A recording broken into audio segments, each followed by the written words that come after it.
And Chad, you've been one played all night. Look at Christy Nome. She was right there. Look at Christy Nome. She went right there. America. Christy Nome was right there. Right there. At that point, why didn't they grab the guy out of there? Right? She was there. You see all the pictures of her there. Why can't we just get the guy out of there? I'm very confused on that one. Stumpo, you think the guy that they're talking about At an airport in El Salvador, the latest group to be deported from America. 11 men, gang members, says the White House, but detained and removed to this mega prison with no evidence of their crimes, no judicial process, and no access to lawyers. They join hundreds already lifted from America and sent to El Salvador's notorious terrorism confinement center, one of the largest jails in the world. At a White House in step with this policy, a guard of honor for the president of El Salvador, the first Latin American leader to visit President Trump. Nayib Bukele styles himself as the coolest dictator in the world. Donald Trump likes him because there is a symbiosis to this relationship. I want to thank you for the great job you're doing. I appreciate it so much. Thank you. Bukele has an 80% approval rating in El Salvador. He's turned a soaring crime rate on its head, the world's most dangerous country to the Western Hemisphere's safest. Sometimes they say that we imprisoned thousands. I like to say that we actually liberated millions. So, it's very good. Who gave him that line? Do you think I can use that? The images, the rhetoric has pitted Donald Trump against his own courts, but he is doubling down and has ambitions to go further, to outsource American prisoners, American citizens, to El Salvador too. I'd like to go a step further. I mean, I said it to Pam. I don't know what the laws are. We always have to obey the laws, but we also have homegrown criminals that push people into subways, that hit elderly ladies on the back of the head with a baseball bat when they're not looking, that are absolute monsters. I'd like to include them in the group of people to get them out of the country. Among those already deported is Kilmar Albrego Garcia, removed to the El Salvador jail because of an administrative error. But the Trump administration says they don't have the legal obligation to bring him back. Mr. President, you said that if the Supreme Court said someone needed to be returned, that you would abide by that. You said that on Air Force One just a few days ago. And they said that it must be facilitated. Why don't you just say, isn't it wonderful that we're keeping criminals out of our country? On immigration, President Trump can point to material successes since he took office. His hard line and his partnership with El Salvador has pushed crossings on the southern border for the year so far to their lowest level in decades. A meeting of minds then, two men who admire each other's methods, who share controversial tactics, who relish in causing a stir. There is advantage for both leaders in this relationship. El Salvador is getting paid for this outsourcing. President Trump gets results on immigration. But at what cost for the principles of due process in America? All right, over to you guys. Jonathan, has Dershowitz got up? Hold on, Jonathan, I got a question. Has Dershowitz got up and spoke about this at all? No, he hasn't, and not to my knowledge. But Tara's here. That's why I want to go to Tara. Tara, can you tell us what's going on here, and where does it look? It seems like we're heading towards a constitutional crisis, because it seems like he's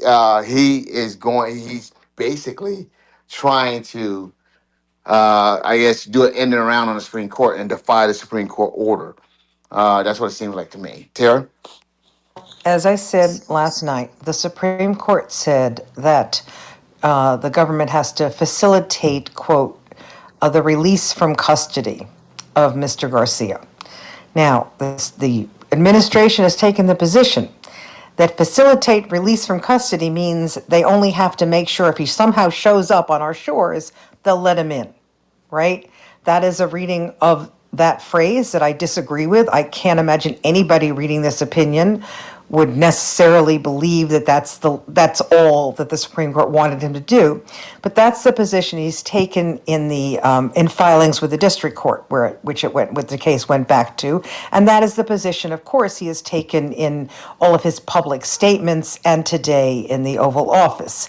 I believe that what's going to happen now is tomorrow the district judge is going to have a hearing, and I think she's going to slap the government down completely because they basically filed two updates with her saying, we're not going to do anything, basically, okay? And I think that then they will bring that back to the Supreme Court, and the court, I believe, will say that President Trump had an obligation to at least try. Today, what we heard was he clearly said he wasn't going to try. And moreover, if you heard Mr. Bukele, President Bukele, this was bizarre because Trump has said, yes, if Garcia showed up on our shores, he'd let him in. But Bukele then said, well, how can I possibly, bring him to your shores? I'd have to smuggle him in. So even that, they are being inconsistent between themselves. If he lets him out, he doesn't have to smuggle him in because the U.S. would let him in. I believe that, as I said, I don't like to use the term constitutional crisis, but they are skating so close to the edge of it right now. And I think once the Supreme Court rules on this again, which should be in another week or so, I think then we're going to see. Now, I think there are some issues here that are really interesting. For example, apparently there is a contract with El Salvador, and the contract speaks of a year imprisonment. Now, if that's true, and the government has refused to disclose that contract. They said it's classified, but I think the judge will ask to see it. If that's true, it seems to me at the very least they can say, well, at the end of the year, we want him back, right? Or there might be some other provisions in the contract saying, well, we're not going to pay you for this unless you bring him back or something like that. There are things that Trump can do here. That's clear. And no, I don't think anybody believes that he couldn't just ask President Bukele for this guy back, and Bukele wouldn't say yes. Clearly he is. I don't even know what to say. I was really offended by Stephen Miller afterwards, saying that the Supreme Court, they won in the Supreme Court and lying about what the opinion said. And this is, like I said, over the next week or so, I think we're going to see some rulings that are going to be not positive for the government. And then we'll see how far Trump wants to really push this. At the very least, he has an obligation to ask for this man back. At the very least, he has an obligation, it seems to me, to tell the court exactly what he's done in terms of asking for him back and how much pressure he wants to exert. Nobody said he has to succeed. What they said is he has to take reasonable steps. Thanks.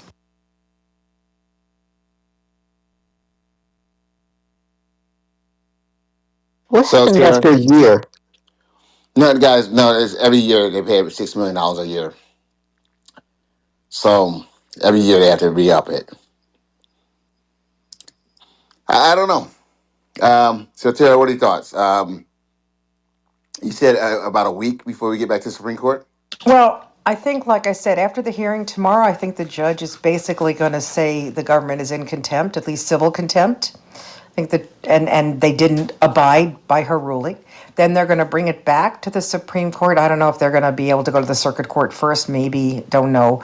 I can't figure out posturally what happens here because the Trump administration has a predilection for going straight to the Supreme Court, and they seem to get away with it. But I think they're going to go back to the Supreme Court and say, no, the ruling the judge issued was difficult to follow. We didn't understand it. She didn't do what you said, blah, blah, blah, blah, blah. And I think at that point, the Supreme Court will not be happy because, it said facilitate his release from custody. Does anybody think that means, what does that mean? Let's just take it in English. What does facilitate release from custody mean? Does it mean saying that, hey, we're not going to do anything. We're just going to, if he happens to escape, we'll let him in. Is that what anybody thinks it means? Except for TC, I guess, who did think it meant that. I have not talked to any lawyer or heard anyone except for like a Stephen Miller, who's not a lawyer, say that it means what the government seems to say it means. And, I think about a week, I think we're going to be back in the Supreme Court, and then they're going to have a ruling that he's going to be hard. It's going to be hard for him to get out of, right? Right now, he's skirting it, and he'll get away with it until the Supreme Court rules again. But then I think he's going to have to do something. As I said, I don't think he plans to do much. Even if he asks, he'll be wink, wink, nudge, nudge, don't send him back. But at the end of the day, this is really ridiculous. Think about it. Okay, nobody's saying this guy is a choir boy. I don't really know what his situation is. But we sent him there to a place where he was under a court order not to send him back. Why? because he was going to be subject to violence there, right? And the government was against him and things like that. We send him to a place he shouldn't be sent back to. We should at least bring him back here, have a hearing, and then if we have to deport him again, fine, send him somewhere else. But that's the least we should be doing. And honestly, the fact that Trump is still suggesting that he's going to send American citizens down to El Salvador prisons, this is crazy stuff, okay? And I believe that he's looking into this. I believe they're going to try and do this. So for those of you who think it's a nothing burger, if you know someone in prison or you think you might have an issue, this is what the government is going to try and do next, and it's sort of shocking. Tara, why? Okay, I have a question. Why do you care about these freaking inmates, these prisoners? Why do you care about these prisoners being sent to a foreign jail? What business of it is it yours? Because, look, I believe in the law and I believe in the Constitution. I've made that very clear. Now, I'm not the arbiter of the law and the Constitution. I give my opinions. Other people can disagree. I get that.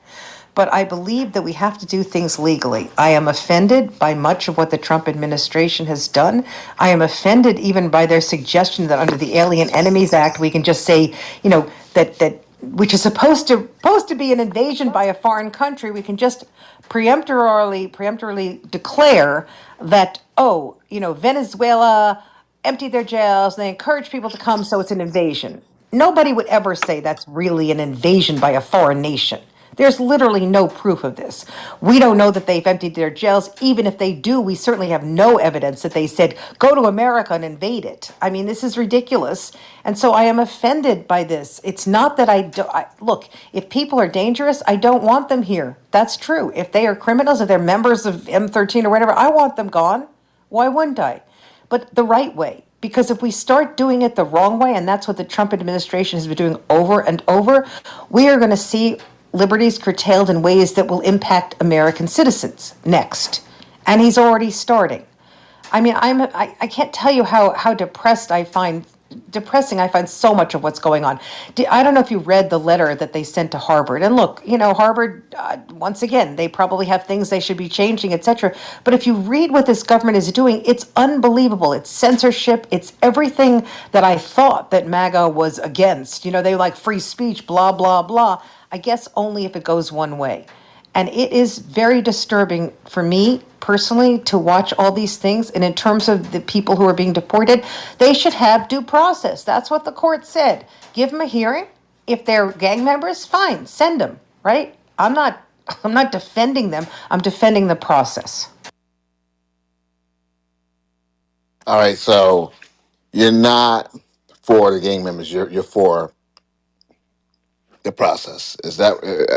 Yes, I'm for due process. I'm for the Constitution. I'm for the law, and I'm for America standing up for the ideals it says it believes in and following the law. I don't think that's hard to. I don't know what's wrong with that. I would have thought everybody would agreed with that. I don't get why people want to do all these.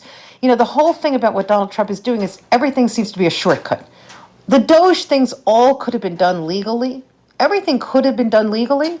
You take a little bit of time, you give the right notices, you allow due process. None of this had to be done. So maybe I need somebody to explain to me, if there's any MAGA people here, why it had to be done in this way, why we have to run roughshod over the laws and the due process and the things that make our government work or make our system work. Okay. Now, Tara, also, I brought up the what do you call it? Oh, uh, Harvard University. I brought that up, and you brought that up as well. And the things that they want Harvard University to do essentially is they want to control Harvard University. They want Harvard University to obviously somewhat seem like almost have a MAGA agenda in order to exist. Can you speak to that? Well, there's a 2-3 page letter that they sent to Harvard. I read it this afternoon, and they keep talking about every department has to have, quote, viewpoint diversity. not exactly sure what that means. I think it means you all have to have conservatives as well as liberals. I get that, but how are you measuring all these things? That's one of the things. They have to report any student. They can't. They have to. I mean, it's draconian. It's ridiculous. Okay, and Harvard has said no. Now, Harvard now has lost $2 billion in funding. I'm sure Harvard will sue the government, and I think the government will lose on a lot of these issues because there's only so far the government can go. They cannot censor free speech. They can't say you all have to believe X, Y, and Z. I mean, they're literally asking for audits of every single department in order to somehow determine whether there's quote viewpoint diversity. How the hell are you going to do that? Who can someone speak in favor of this? I really want to know. Has anybody read this letter? It's extraordinary in its expansiveness. It basically says you must, oh, these are the hearings you have to hold. You have to put into place these mandates. You have to sort of make sure these departments don't have issues. You have to encourage, you have to make sure there's viewpoint diversity. You have to give us audits every year. You have to do, I mean, it's literally, I'm really interested to hear somebody defend them. And the reason I asked, because, and we speak about viewpoint diversity, the reason I asked, Tara, is when you look at DEI, they don't want diversity, they said, but now they want viewpoint diversity in places where they feel that they don't have representation. Isn't that, yeah, I mean, what do you, isn't that Well, hypocritical? it's like the other side of it, isn't it? Now they're saying we've got to have MAGA people there. I mean, why? First of all, there's nothing in the law that you understand. There's no requirement that you have conservatives and liberals, right? We have requirements as to you can't have racial profile. There are things you're not supposed to do, but political viewpoints are not actually something that you can insist on. So this whole thing strikes me as crazy. I mean, they're not even using us. It's not even a suspect classification. It's basically saying we just want people on who agree with us. Now, look, I think Harvard has gone too far in many cases. I think all these universities need to follow their own laws, their own guidelines, their own rules for students. I actually disagree with a lot of what Columbia did, etc. Right? And I think they should be held to their own rules. And I think they should be calling in the police more quickly on certain things. And I think their disciplinary procedures should be followed for everyone, not just for some people, because they're very erratic. But, beyond that, I don't want the government stepping in and saying you have to teach this, you have to teach it in this way, you have to have these sort of teachers. If you don't have these sort of teachers, we have to explain why not. Yeah, that just seems ridiculous to me. And once again, I mean, I'm reading some stuff in the chat. So some of you people who seem to be whatever, like liquid cyber, Mark, people like that, why don't you speak up? I'd love to hear why you think this is like a good idea.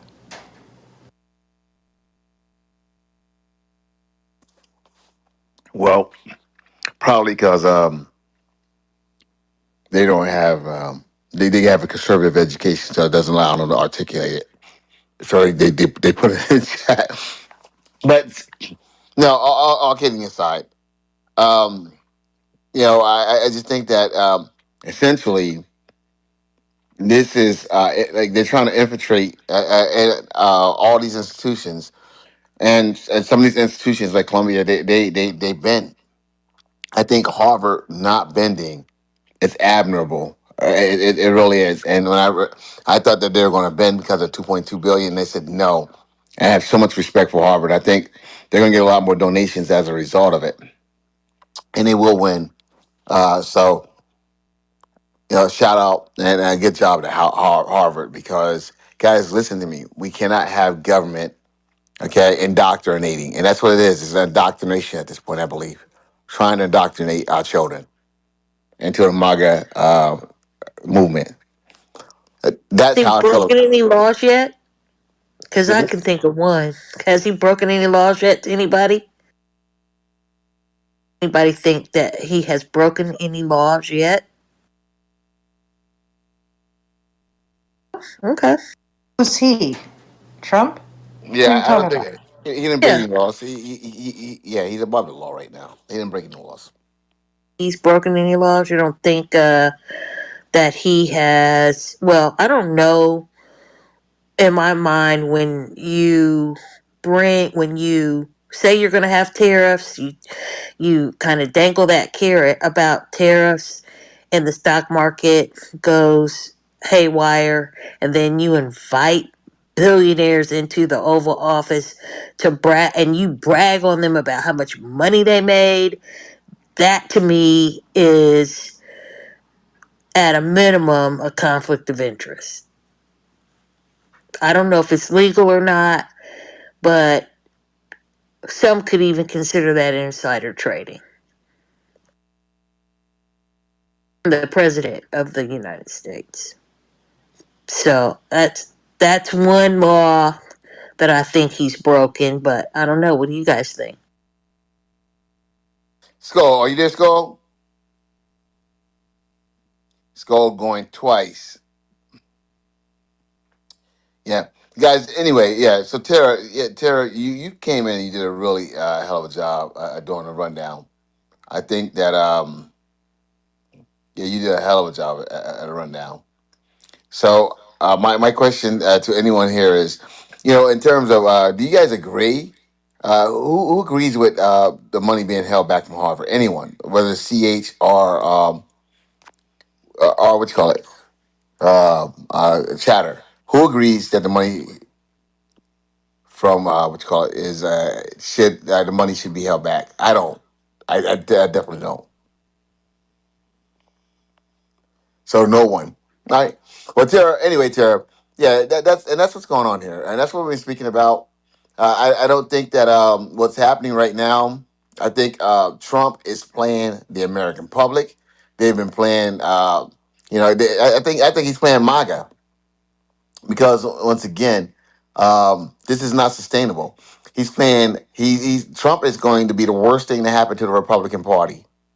I think the Republican Party is going to have to remake itself after this particular presidency because of the damage that's going to be done.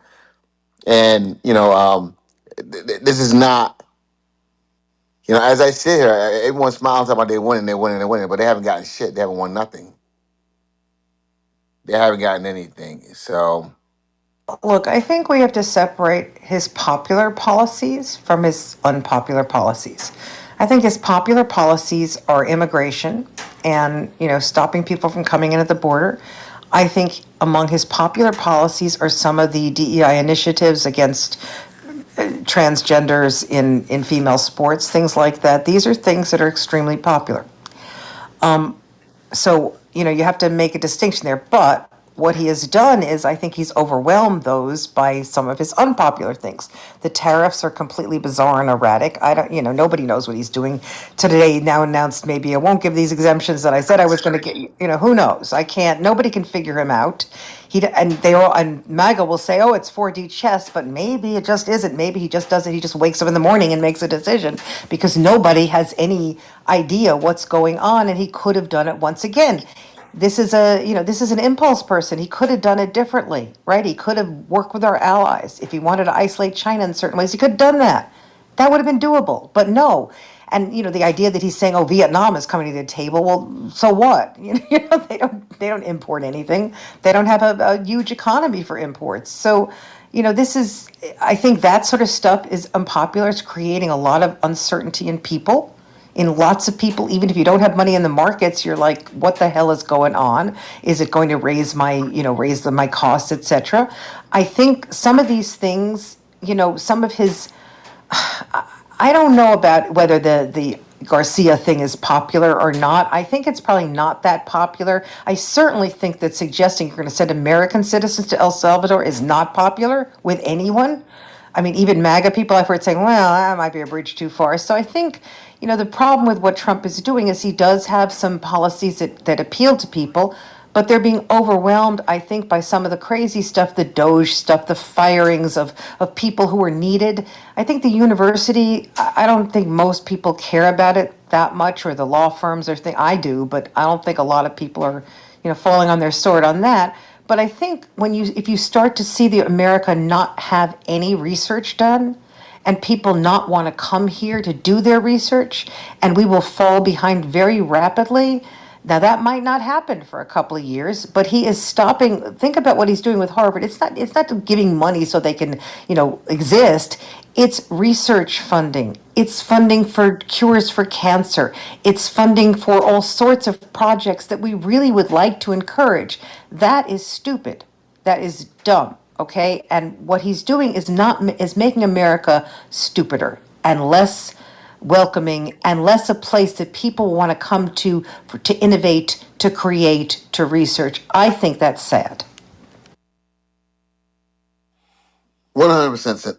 No, 100%. I agree with that 100%. We guys,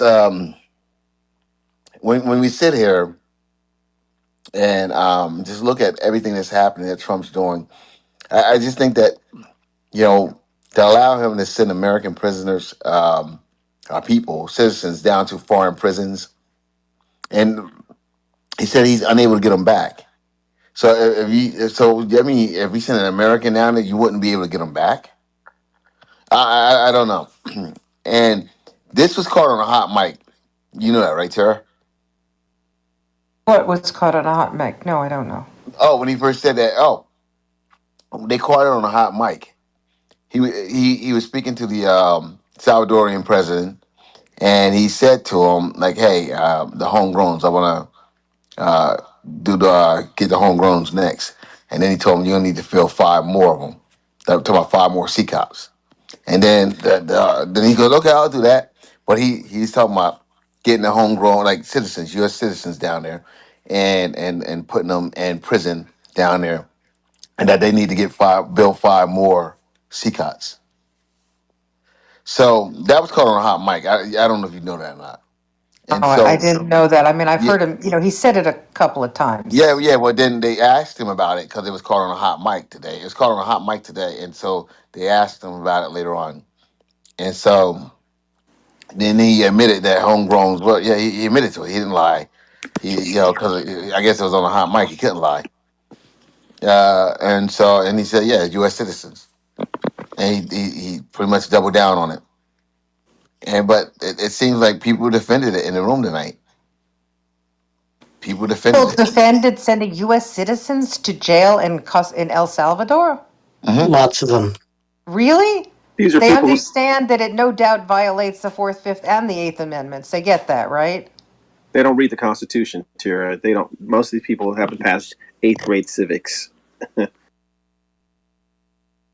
Okay, so let me just say a couple. It is a crazy idea. Now, I understand what Trump might be trying to do, and we heard that floated the other day, is saying, well, if it's our prisons, it's under our jurisdiction somehow. So you build them, but we run them, okay? That apparently is the only way he's going to be able to try this. But the thing is, when you are a prisoner, okay, you don't lose all your rights. You lose some of them, but you don't lose all of them. One of them is you have to be able to see your counsel. You have to not be in cruel and unusual conditions, things like that. If you send someone down to a foreign jurisdiction where people are speaking Spanish and they can't access their lawyers, can't see their loved ones, etc., you can understand how that would be viewed as cruel and unusual punishment. You can also understand how, from a due process standpoint, not being able to talk to people, see your lawyers, file your hearing, things like that would actually violate due process, right? Because it's not the same thing. You are not in the United States. You're not subject to their courts at that point. This would be crazy, right? What if you're filing an appeal?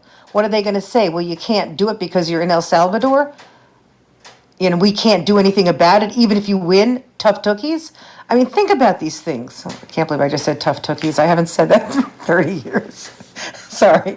Do people not understand this?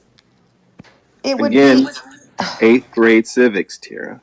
8th grade civics. 8th grade sitting in the back of class, or 11th grade, not reading the Constitution or even understanding what's going on. So anyone defending it, clearly it shows you where their mental capacity is for just understanding, especially those who were born I'm in the reading United the chat. States. Some guy said, what lawyers? You do know you have a right to appeal, right? You do know you need to be able to talk to your lawyers. You do know if you're one of those heinous criminals he's talking about, you might even be, on death row or something, and then you have automatic appeals. Do people not understand these things? I understand, Ty. You're going to say eighth grade. I don't understand how people could not see this. I mean, this is like extraordinary. We will not be able to do that. The courts will immediately block this, but he might think about it. So he's going to do it anyway, and then say, "I can't get them back." Whoops. And that opens it up for him to do it to anybody because it doesn't matter at that point because whatever he's doing is not legal. So he's just sending people away. I don't think people realize that they could be sent away.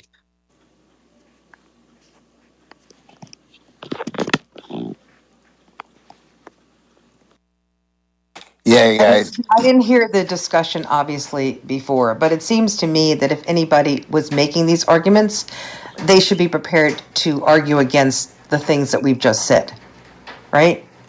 And once again, I mean, I haven't heard anybody, seemingly all those people have left, right?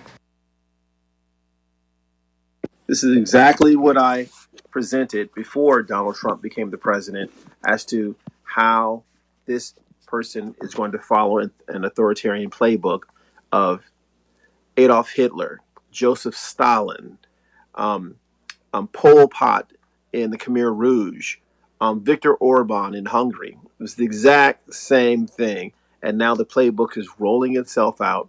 And people, I wasn't in here, Jonathan, but the people actually are for this. Yes, people are for it. What were their arguments? Just that it would cost less money or something? What were their arguments? They said that getting rid of people, getting them out of here, they don't deserve, and being an American is a privilege. One You person can't, said. that's another part of the issue. You're not supposed to be able to forcibly deport American citizens, right? You know, once you're a citizen, you're a citizen. You can't get your citizenship removed or be deported. This is not like you have a student visa or something like that. It doesn't work like that. But I, once again, nobody is saying that criminals are good and that there aren't some horrible criminals here. But we're talking about due process. We're talking about punishment that is well beyond what anything, you want to send them down to a prison that is basically, I think our own State Department views it as, a font of human right, offenses, right? It's considered to be one of the harshest places around. I, I, I would love to hear from someone. I don't understand. Yeah, they were quite boisterous. They said that, yeah, it was a privilege. It was a lot of things are said. Um, a lot of things are said, and they just think that you're lucky to be American. You know, just all kinds of stuff. It was just I was just thought it was incredible. So they believe that, hey, if you mess up, then it is what it is.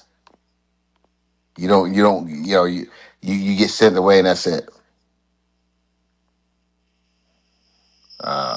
That's it.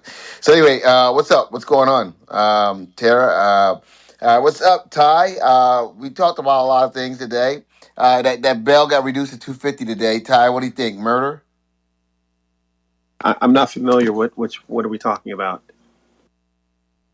The bail for the Carmelo Anthony case in yes. Texas. I haven't been following it, so I don't know exactly what happened. Talking about the basketball player? No, it's a high school student. Oh, okay. Yeah, I really didn't know. I thought you were talking about the former basketball player, Carmelo Anthony. Yeah. So anyway, anyway, with guys, once again, welcome to Debate the News, the podcast. Do me a favor, guys. If you guys are listening at home, make sure you guys are downloading the Chatter Social app. The Chatter Social app can be downloaded either at the Google Play Store or the Apple App Store, free of charge, of course, and it allows you to come join us in these conversations live. That's what it does. Also, folks, if you're here in the audience right now, listening to us, do me a favor. Also, download. Well, go up to the top, click the link, follow the podcast, and download a few episodes. Once again, download a few episodes, and we're gonna get right back to it. Tara, when you look at these, this sitting here, um, where does this what does this say about rule of law when you have someone sitting there saying that they're above the law? Just like I don't know what America. I'm gonna be honest with you. I don't know what America was thinking. When we voted Donald Trump in, and I think that like now people think it's cool to defend him and say ha ha ha because we have voted for him. They think it's cool, and they keep laughing and laughing and laughing. And like, oh, this is cool, and I'm part of a crew, a group of people, and we're all assholes together, and this is so cool. But they don't realize that everything that happens brings the assholeness closer and closer to their front door. And by the time it gets to their front door, they're going to be like looking like and people are going to lack the sympathy for them, or it's going to be too late for them. You know, and so right now, farmers, not China. China just cut a deal with Australia. I don't know if you heard about this, Tara. They cut a About deal. beef or something like that. Yeah. Yes. Yeah. So check this out. So guys, so what happened here was China halted all U.S. beef imports. Okay, and it struck a deal with Australia instead. Billions of dollars. Okay, of U.S. cattle rancher out of U.S. cattle ranchers' pockets. Billions of dollars, and know what that is? That's Texas. That's Oklahoma, Nebraska, maybe. Those states are all red states. They're all red states. And so, but you heard about that, right, Tara? This is the Yeah, I Putin heard playbook. about that. It's the Putin playbook. Destroy from within. So now, what's going to happen with that beef? What's going to happen to those farmers, those cattle ranchers? Oh, I think we can safely say that Trump will try and subsidize them now, right? Just like the farmers. That's what he's going to try and do, isn't he? So we're gonna have these crazy tariffs, and then we're going to be subsidizing the people who the tariffs have hurt. But once again, they lost that market. He doesn't care if it's a red state or a blue state anymore. If he's going to remain in office for longer than 4 years, there won't be elections. And honestly, he doesn't care. I mean, he wants to do what he wants to do. It doesn't matter who he hurts right now.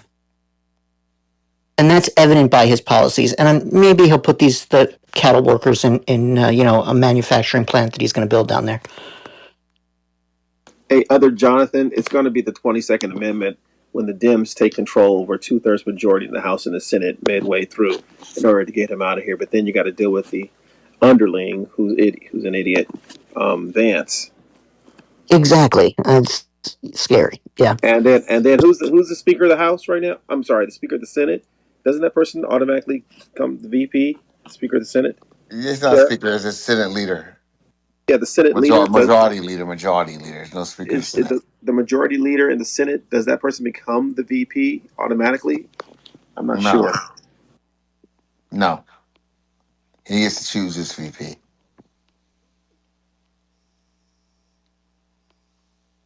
Correct. Yeah, he gets to choose his VP. It's no correct. I don't have to ask that. I know that's correct.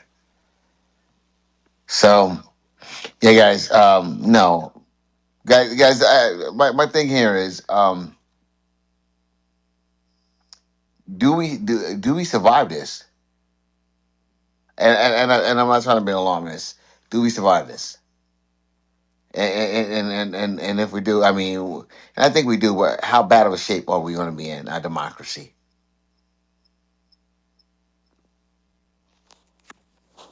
Anyone? Tyler, you there?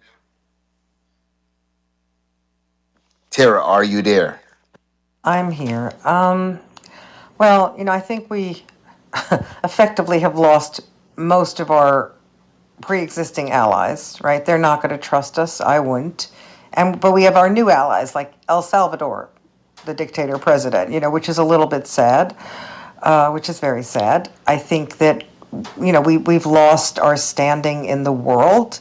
Now, I recognize that people don't maybe think that's important. Somehow America, on its own, but it is good to have allies.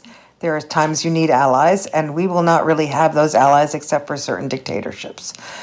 I think, more concerning in a way than what Donald Trump is doing is the fact that the 37%, 35%, whatever percent of people who literally think that it's fine to violate the law.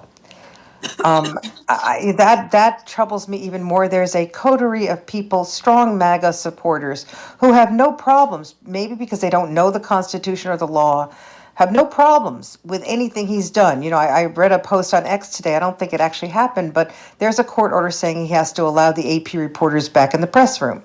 And there was a post today saying, Donald Trump, in violation of the order, is not letting AP back in. Now, I don't know that that's true, but there were 1,000 comments beneath it saying, yeah, good, great, violate those Marxist orders, And I'm thinking, we just don't believe in the rule of law anymore. And that, to me, is the scary part, that we have so many people who don't understand that once you go down this path, it can be applied to you just as easily. You don't trust the law, you don't like the law, you don't trust judges' rulings. Well, you're going to find yourself maybe in a situation where you want somebody to believe in judges' rulings or enforce the laws. And it's not going to be there anymore. So I actually find that even worse in a way than what Donald Trump is doing. The people empowering Donald Trump, or the fact that they don't care, that scares me. Do I think we're going to? I honestly don't know. I mean, we are living in very scary times right now. I didn't anticipate this. I thought it'd be bad, but not like this. I didn't think he'd be trying to stop let's face it, anybody who's against him, he's trying to shut up. Right? That's what a dictator does, right? He's issuing executive orders against specific people he just doesn't like, or law firms who hired lawyers that worked against him on a case. Is that really a reason to issue a specific executive order against people? He's not doing any of this through Congress. If you think, look at how many laws have been passed, almost nothing, right? Congress is doing nothing. He's doing it all on his own, and they're just nodding and saying, yeah, very cool, very cool. I think his popularity is going down. And if we can survive to the midterms and he doesn't do anything to change things, and I don't know that he will, maybe he will, I think we are going to see the Democrats certainly take over the House. I don't know about the Senate. I wouldn't make that claim. And then nothing will get done again, right? Because then we'll have a divided Congress and they'll be investigating him up the wazoo and nothing will happen again. The problem is the way our government is, and the polarization that we have means that things just don't get done in Congress, and it has left us vulnerable to a strongman president who doesn't respect the Constitution or the laws. He just doesn't. And I would love to hear anybody show how he does. It's clear that he doesn't care. But he should. The president should care about those things.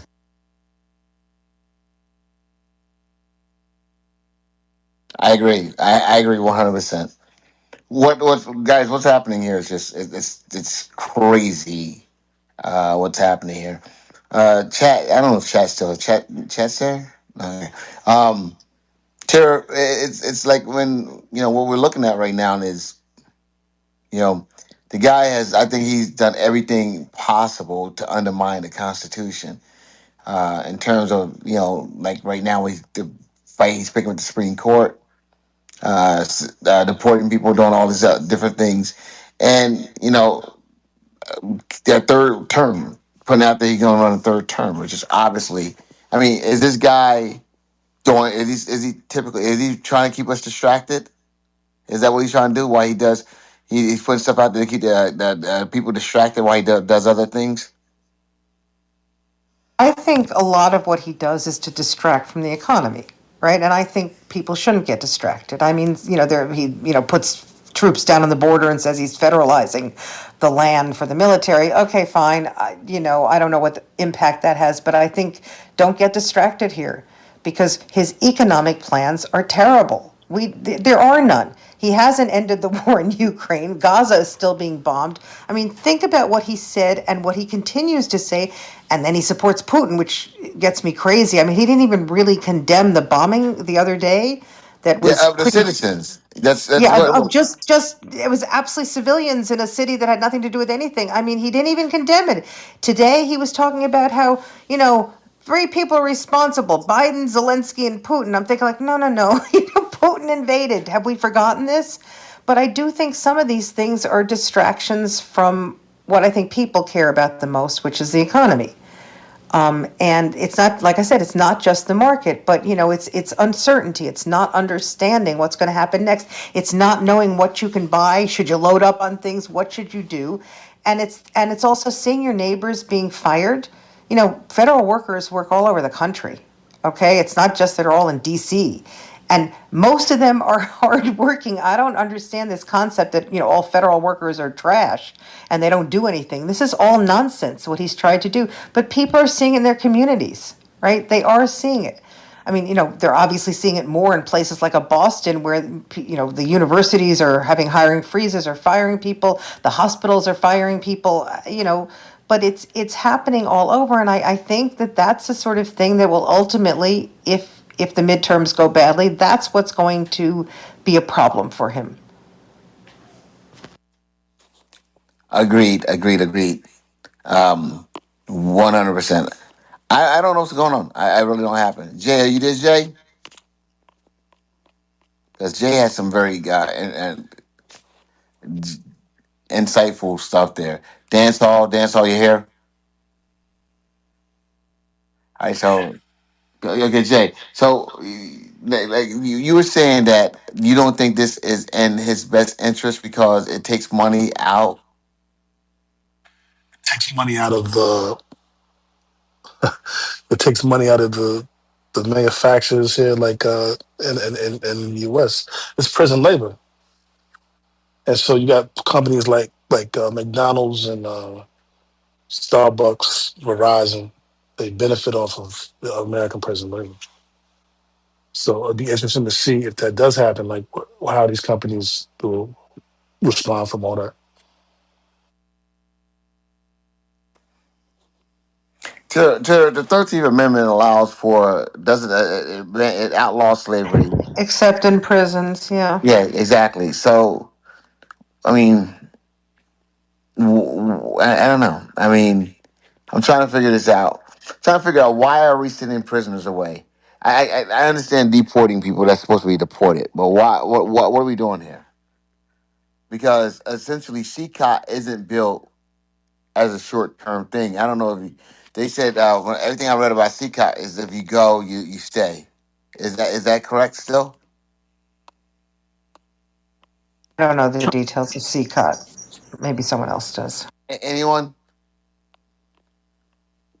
I don't know the details of CCOT, but Jonathan, the reason he's sending prisoners away is because he wants to punish his opponents to the highest level so people will stop opposing him. Ooh. It's making it known. It's what a dictator would do. We have so much that we have to wake up. And Jonathan, I hear that you don't want to be an alarmist. I heard that. And I've been holding back on this conversation because there's a lot to talk about. But at this point, we're not being alarmist. I mean, we are seeing the alarms, go off on their own. Um, so it's not as if we're hypothesizing. I mean, we're actually watching this stuff happen in real time, and I'm so glad that someone finally brought it up. We don't have to guess. All we have to do is go look at what happened in in Nazi Germany. I'm not saying Trump is Hitler, but I am telling you, if we want to know what's going to happen next, listen, all we got to do is see exactly how that transpired, because this is exactly what he's doing. Now, when you're talking about earlier, you're talking about the institutions. Remember, they had already started out with banning books, and now they're at the universities because they're combating liberal and progressive thought. And liberal and progressive thought starts in our college institutions. So they're making an attempt to combat that. So, that, I mean, this is very strategic, and it's time to talk about it. It's time to talk about it. It's time to talk about vagrancy laws and black codes and all those things that were in place post emancipation in order to re-enslave people for no reason, because they needed a way to be able to capitalize on free labor. It's time to talk about the prison industrial complex. I don't know why we're sending some people to Ecuador, but I mean, it's not Ecuador, El Salvador, but I can tell you there's a reason. I will also say that it is probably part of law and order. It's intimidation, it's fear, right? It's to keep people in check, to keep people in line. That is authoritarian rule. And I'm going to tell you, this is the last thing I'll say, and I'll land. The fact of the matter is that people, I think MAGA's getting ready to split from the Republican Party. I think we'll see that in the next few election cycles. But the fact of the matter is that there are people right now who don't give a damn about the Constitution, and they are associated with the MAGA Party. They don't care about none of that. People put in authoritarians, okay? Authoritarians do not do that for themselves. So we have a group of people here who is ready to completely abandon everything that America was built on to satisfy their own self-interest.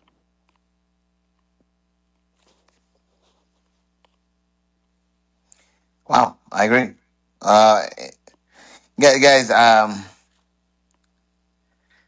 Tara, I want to touch that. I want to go touch that line that I probably shouldn't touch.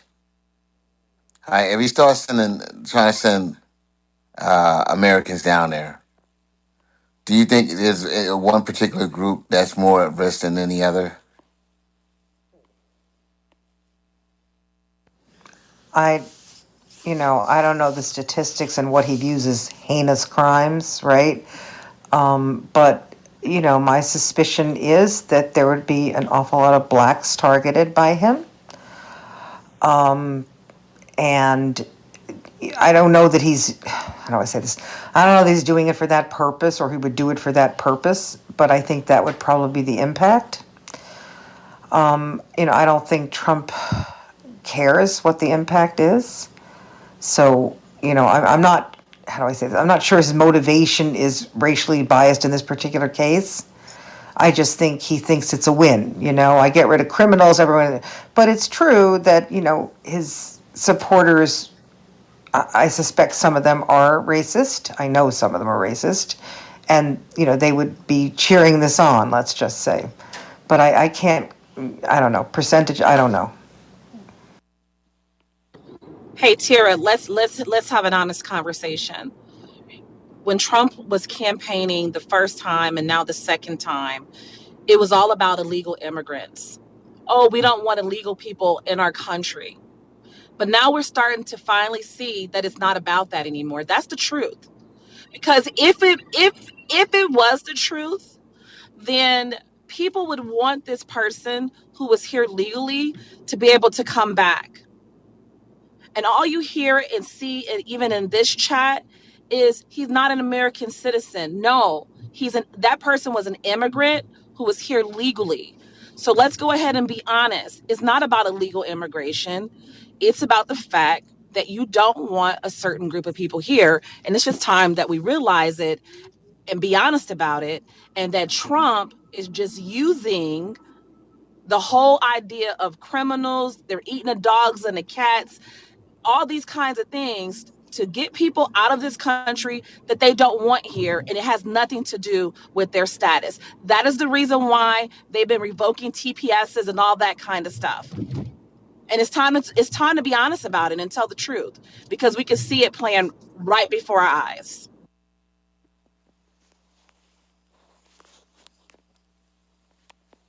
Tara? Look, the vast majority of people that have been targeted right now are Hispanics, right? I guess the getting rid of TPS went to what, Venezuela, and the deportees, to my knowledge, so far, many of them, most of them are Hispanic, right? So right now, it's directed mainly against that demographic. I think we saw in Trump's first term when he talked about shithole countries and things like that, that Trump thinks that, look at what he's doing in South Africa. The white South Africans are somehow the only people in the world who are being discriminated against are white South Africans. I find that just amazing, right? That's it. That really has gotten him all upset, right? Nothing else. Nothing else does. So I'm not saying that Trump doesn't have these biases. I think he does, and I know that his supporters do. But I do think right now it has been more directed towards Hispanics. Do you not agree? Yeah, no, absolutely. Absolutely. I 100% agree. But then when you also see revoking the TPS statuses of the Haitian immigrants too as well, Yes. we're starting to understand the picture that's being painted, that this was never about illegal immigration, right? This is not what this was about. Saying this was about the fact that for whatever reason, I have my theories. I don't want the conspiracy music to start playing on me, so I'm not gonna say it. But I have my beliefs that it's not about that, not at all. And we're watching it actually play out. So yeah. Oh, And it's Tara, in before you yeah. sorry, go ahead. It's really interesting to me because if you listen to Elon Musk, he talks about depopulation and about we're lost our replacement value because we have lower birth rates. I would have thought immigration is healthy, has always been healthy for the United States, right? It's always been a plus. Immigrants are at the source of so much of our, of our innovation, of our hard work, things like that. I don't, I've never quite understood this animus against immigrants. And you're right, he's targeting legal ones now. He's basically making legal ones illegal, right? By saying that program, I'm getting rid of it and I'm throwing you out. So you went from legal to illegal. I, I don't really, I don't think it makes a lot of sense, truthfully. I mean, we are a very big country. We can incorporate a lot of people here. And we need people. We need people to do certain jobs, and that's an issue in and of itself. That people are doing jobs that Americans might not do. But I've never quite understood why this anti-immigrant thing has gotten so crazy without recognizing the strength that immigration brings to our country. Go on. I'm sorry. I didn't mean to. Yeah, no, I mean, listen, that's the reason why we have to stop looking on the surface. We have to look a lot deeper because we have to see the play. And when we're looking at the play and how it's set up, we have to consider all the factors and start asking questions like why. So why is it that if you want to so badly get rid of criminals, but yet you're targeting, people who are going to work every day and you're going to places of business? But here and told the American people that you're trying to get the murderers and rapists and the asylum escapers, out of the country. And then why? Why is that? And so we have to start asking, like, what is actually happening here? I have my theories, but yeah. So I don't know, Tara. Who's up? Anybody else up? Everybody sleep? Well, Liquid Cyber's up, but he doesn't want to talk. So, Oh, Warrior, he just right? likes to talk crap in the chat, huh? crap in the chat, yeah. Yep. We're all panicking. Okay, It's all over. okay, thank you guys. And I'm from Somalia, and I hear that and the Trump admin or the Trump and rules and regulations and upon the US aid, most of the people are suffering from this strictly rule, whether foreign people who are entering the USA or other people, citizen people, increasing the taxes, increasing the other strict rules. So most of them they say that and it is very very criminal to punish and young people punish and the innocent people who didn't did any and any criminal whether and even and they told or they say sometimes and pushing and Israel for the sake of and to eliminate the innocent people like and children and women who are is not part of the civil so what do you mind for that and for that point and related rules of Trump?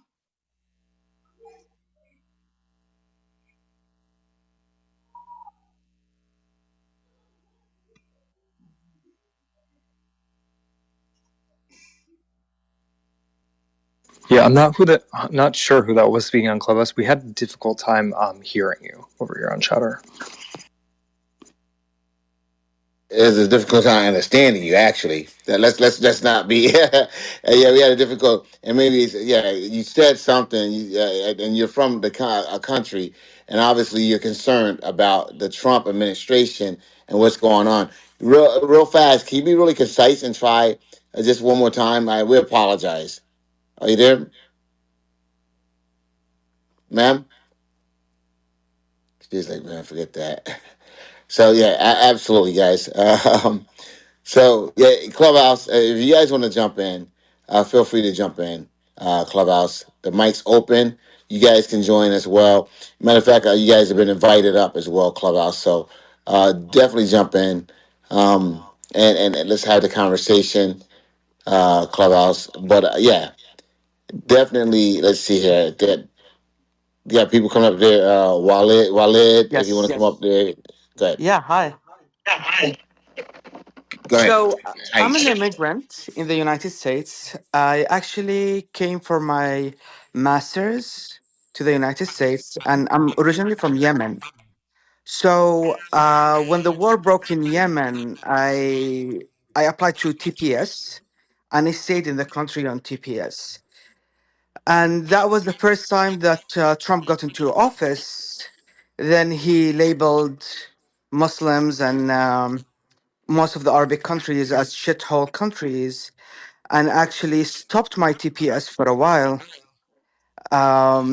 I actually was working. So I had to leave my work and stayed here without a status because I can't go back to my country because of the war. But then at the same time, he posed any TPS to be given to any people. Anyways, I have a green card now. I'm a permanent resident. By next year, I should be a citizen. But what I'm seeing in the United States right now is actually what we've been running away from like our country and all those authoritarian countries in third world countries, like Yemen, for example, or Egypt or Syria. But there is something even more scary here, which is let's say that I have a Facebook account and I've been speaking up against the government. In Yemen, they will have to hack my account or get into my phone to be able to retrieve that information. But right now in the United States, under the Trump administration, they could just send a message to Meta and get all the information, anything that I wrote against Trump, for example, anything that I wrote for Palestine, for example. And with that, they can label me easily as someone who's against American policy because like the First Commandment, there is freedom of speech. I hear a lot of echo, so that's actually making it hard to speak. Jonathan, maybe if you mute yourself. No, Oh, because I'm one moment. hearing the echo. Yeah. Okay. You guys, can you believe Trump wants to take over Harvard? I can hardly even freaking fucking believe it. I went there. Hardly believe it. Good night. Perspective. I Go, don't think go, he's go, trying to go, go, take. go. Go One ahead. second. The gentleman that was speaking, go ahead. I just muted myself. Go ahead, sir. Okay.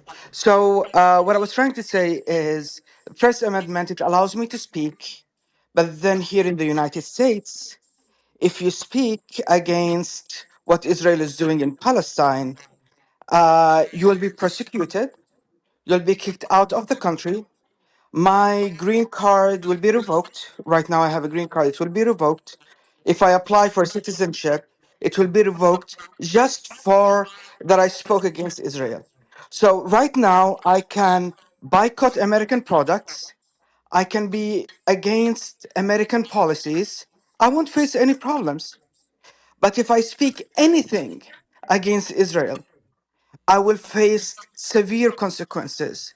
And I just want to know, like, is America kind of like being in control by Israel? Because you can speak whatever you want against America's policies, but if you speak against Israeli policies, you will face severe consequences. There are 27 states inside the United States. If they will ask you, if you boycott American products, you can't get any government contracts.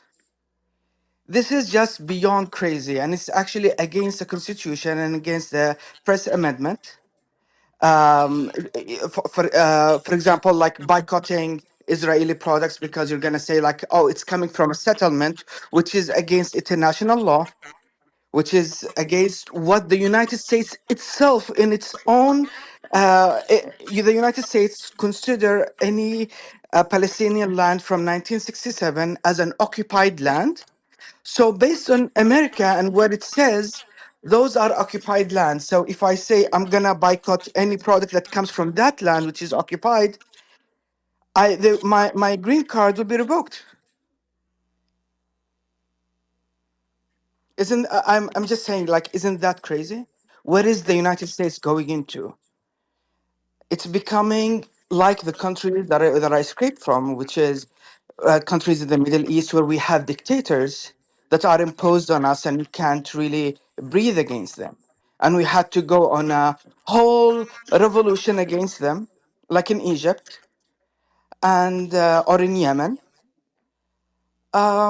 And I think that the American people need to go on a revolution here inside the United States for their basic rights, for their First Amendment, first of all.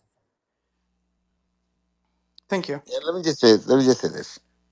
First and foremost, you and I disagree on some things politically, obviously, because I strongly support Israel, and but I don't support what our government's doing. All right, I don't at all, and you should have the right to speak against Israel or any other group that you need deemed to do so, without advocating violence. Let me just say this right here. You said that you're soon to be an American citizen. You got a green card. My thing is this: I read today that someone went for this citizenship hearing, and they were taken out in handcuffs, and they're being deported. So even now, I mean, Tara, I don't know, Tara, did you read that, Tara? About Yeah, that was the guy who supposedly was the head of the Columbia protests against Israel or pro-Palestinian protests. I don't really know the details, but he was there for a citizenship interview, and they are now deporting him. so right now, what I would say to you is, um, you're gonna have to be careful. You're gonna be very, very careful about what you're doing and what you're saying, because unfortunately, I'll say it, our Constitution is so flawed because it didn't anticipate ever having a leader, a president like the one we currently have in power. And so it's flawed because it never thought that we would be one person would be able to shake up the whole world's economy the way that he's done. All right, I think um, we're gonna. I think we're gonna have to have a constitutional Congress. I know that sounds crazy. I know that sounds crazy. After this is done, and if there's a supermajority, if there's a supermajority one, even if there isn't, I think that the Republican Party is going to have to look at itself differently and have to make some changes, because right now the expanded powers of the executive branch is dangerous. And you know who is more dangerous to? It's going to be more dangerous to than anyone else, to MAGA, because once he's out of office, okay, with the expanded powers, everyone's going to remember what MAGA did. Sort of like what they did anytime another group has taken over, the Nazis, whatever it had been, when it was over, people went looking for retribution. And right now, and Tara, tell me if I'm being an alarmist, and I may sound like an alarmist, but I think MAGA, when this thing is over, when they try to seek refuge, I think People are gonna hold them accountable. You know, they're not gonna be able to get jobs. They're not gonna be able to get anything because people are gonna hold them accountable because they're gonna say that they took a part in ruining this, trying to ruin our democracy. And I don't think they see it right now. Maybe one second, Tara, tell me, calm me down. I Tell me don't. I'm being I the don't think. longest. I don't think. Well, I think there are 2 points you made. First, that people might hold them responsible, not give them jobs. That's possible because we have seen plenty of doxing, boycott, etc. So it's possible people will decide they don't want to hire them or they were dangerous, etc. But as to if the Democrats take over, I don't think they'll do anything like this. I don't think they would have the. I just don't think they would have the vengeance Yeah, to I, do it. I don't think so either. That's I what I just said. don't think they're going to do anything similar. Even if the president even if Trump gives himself unparalleled powers and pardons everybody and does all these things, I just don't think Democrats will do exactly the same thing. I don't see them issuing, violating Supreme Court orders or trying to skirt them or things like that. I recognize that people say Biden didn't follow the Supreme Court, but he did. He did. They said no student debt, so he came up with another plan that was completely different. They said no to that. I don't think the Democrats have the stomach for what Donald Trump is doing, truthfully. So I think you won't see it the same way. I don't see any Democratic president issuing fatwas against law firms that supported Donald Trump. Do you? No, I don't see that. But what I was saying is that they're going. I think the MAGA people, I guess, the Dems, they're going to. What I would mean by that is they're going to fix. They're going to have to fix the Constitution to not ever allow that to happen again. Yeah, but the Constitution right now, the Republicans, I mean, you'd need like 2/3, and the That, Republicans that, have that, many more state houses than the Democrats do. So if it's changed at all, it no, would be changed. the rest of the Republicans will fall in line because they and that's why I spoke to MAGA because they're not going to want the Dems to, if they're in power, to abuse that power. And it only benefits them because I don't think they will be in power at that time. The Republicans will not be in power. If we elections held in 4 years, okay, they won't. I mean, in 2 years, I think they lose. They're going to. You said I agree they're going to lose the House. I think they may lose Senate as well because I think people are going to be yearning for a change because I think it's some bigger stuff. This is just 70 days in. This is 90 days in. Excuse me, this The is 90 thing days in. is, I think what people have forgotten how exhausting Donald Trump is as president.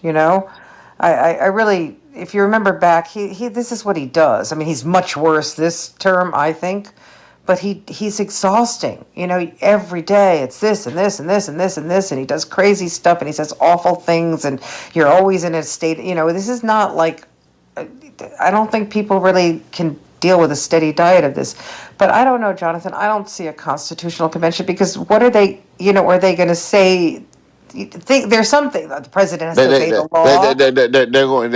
I think they're going to have to get the Supreme Court enforcement mechanisms. Okay. That would be good if the president violates a legal ruling, then the court can order its own, can get its own Yeah, marshals or yeah, something. Yeah. exactly. And Congress, Congress needs its Yeah, no, own. I think that would actually be a good one, truthfully, because that's the sort of thing we're all saying, what happens if he doesn't?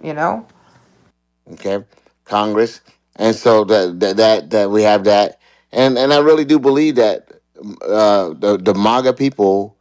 They people won't do people after this is over. People won't do business with them if they own businesses, and people won't hire them. You know, um, and I think it's going to be like a scarlet letter. And they're telling on themselves in their social media posts. They're telling on themselves in their social media posts. So then they won't be hard to find. They won't be hard to find. So anyway, who was trying to jump in? Someone else was trying to jump in. And even Well, I have a the question. No, citizens. okay, go ahead. Go ahead.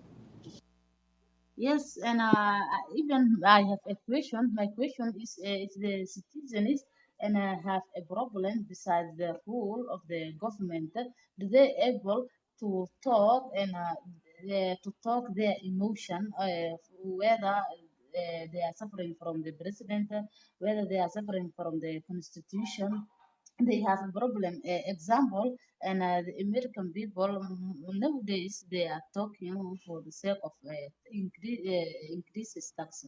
So do they able to say we don't need absolutely this? We request you to stop this. Do they able, or if the people says or talk this emotional, totally the government take a step for by punishment. I agree with every word you just said. What were you about to say for Sean? I agree with every word. Sean, are you there? Yeah, sorry, I had to get back to my mic. Yeah, no, I have a question because this is the point where we really need to understand this idea and this concept of a balance of check, of a balance of power, or being able to check power, or however we describe it. To say that if a president just does whatever he wants, what happens next? Like, how and who stops him? What does Congress do? They have no authority over the military. I mean, what do? They start calling the generals. I mean, how does this actually work in real time? I mean, the question is, who says he's doing whatever he wants? I Bingo. didn't say that. I didn't use, I said a president. I didn't even say Trump. I'm just saying. I So mean, it's if just a if question. it's not relevant, then why are we talking about it? Oh, Yes, Nelson, it is Lord have relevant. mercy. I mean, so tell me why it's relevant then. Why it's relevant? Because right now he's on the verge of going against what the Supreme Court is asking What did the Supreme Court ask? in the 9-0 decision. We're not there yet, but we're on the verge What did the Supreme Court ask? to return the gentleman from the jail in El Salvador who's supposed to be here legally. Supreme Court did not ask him to do that. Uh, Supreme Court has no jurisdiction over that. facilitate. They asked for him to facilitate it, and it is somebody that we sent over there. So, one So, important thing is yep, El Salvador is a is separate its own country. country. Absolutely. Yes, it is. We have However, no if we're jurisdiction. sending people there, we need to be able to get people back. No, we deported an illegal He's not alien. illegal. He's not illegal. He Apparently, was legally here. No, he was legally here. listen, apparently No, he wasn't. in 2019, an immigration court, first of all, they found that he was an MS-13 member. Actually, two No, they courts. didn't. It's not They, true. It's not they, true. Not true. Not true at all, Nelson. Don't do that. Courts Nelson, don't assign. why you in here One lying? one thing, hold on. Courts don't assign gang status to anyone. That they don't do that. Courts, you don't go to court and get a gang status. so you're saying that the president's cabinet and the president lied on national TV today. Fuck yeah. Absolutely. Because you Fuck know yeah. what? The person that said he was there against the government has literally been shut up. He's been removed from his position and shut up. Why? So you think? Okay, I tell me do this. think Do you have definitive proof that this individual wasn't an illegal alien? he Yes, was we have. here Yeah. protected. He Not went only to was he protected, but he was married to an American citizen. And Working. Doesn't make you an American citizen. marrying an Next. American citizen doesn't make you a citizen. no, I no, understand that, but he was on protected status. no. He wasn't. Yeah, no, yeah. He was allowed to He work was allowed to work. and live here. Again, so what kind of visa did he hold? Do you guys know? He was protected by the court to be here. He was What protected I'm and talking. allowed to One live second. here. I mean, It's just That, like that's very that's not simple. Nelson. That's not a once, dispute. Nelson, that's not a dispute. Jonathan, hold on. Let me talk to Jonathan. Let me talk to the other Jonathan. Yeah, Hold on. He was protected by just like the individuals in the sanctuary cities all over democratic states. They were protected by the courts. My question is, He No. had asylum. what was his immigration status? He had asylum, approved asylum from the American government. Okay, do you have proof of that? It's yes, Nelson. he, Yes. Where is it? This administration is not disputing that. The only person that's disputing that right now is you. The Where's the? administration. I'm simply asking for the proof. That's it. I'm not disputing anything. I'm asking questions. But why do we have to supply you the proof? I mean, don't you have the ability to go research it I yourself? don't have it. I don't have it. That's why I'm asking Yeah, but for the it. administration is not Okay. disputing that. That's not being disputed. Go ahead. Okay, so do you have the proof though? Yeah, it's called Google or He was also Chat GPT. You're quick with that. You're one of the best So, with that. he was so, mistakenly deported. all right. They've admitted that. I'm asking a very specific question. All right, let me Ask find a out. very yeah. What is your question? What was his immigration status, and do you have proof of it? So Nelson, I looked it He up, and it's showing that his status is quote withholding of removal status. His name is Kilmar Abrego Garcia. yep. Withholding of removal status. That's He's okay. protected from removal from the United States. Yeah, that's every single individual in a sanctuary city. That doesn't mean That's not That's true, not true. Nelson. That's not true. it doesn't mean anything, guys. Yeah, actually, it does, Nelson. If it didn't mean anything, the Supreme Court wouldn't have ruled the way they ruled. So let me find this out. The Yep. El Salvadorian citizen that was deported by the U.S. Do you need his name? What was his immigration status, and cite me sources. I don't All right. understand the rabbit hole, Nelson. The American government already admitted that he was accidentally deported. So therefore, there's no reason to be specific on his particular immigration status. What that says is that he wasn't here illegal. He wasn't here illegally. That he had the right to be here. He was accidentally deported. And his immigration status is withholding from removal, which is it's a legal protection that he's granted by the immigration judge. So I don't understand exactly why this is so confusing. He was allowed to be here. Yeah, I'm looking at this now. So 2019 withholding of removal status. Let me do some research on this. Give me 2 minutes. I'm sharing. Okay. I'm sharing the Supreme Court filing about him, so you can read there exactly what is his status and his information from the Supreme Court in on his case.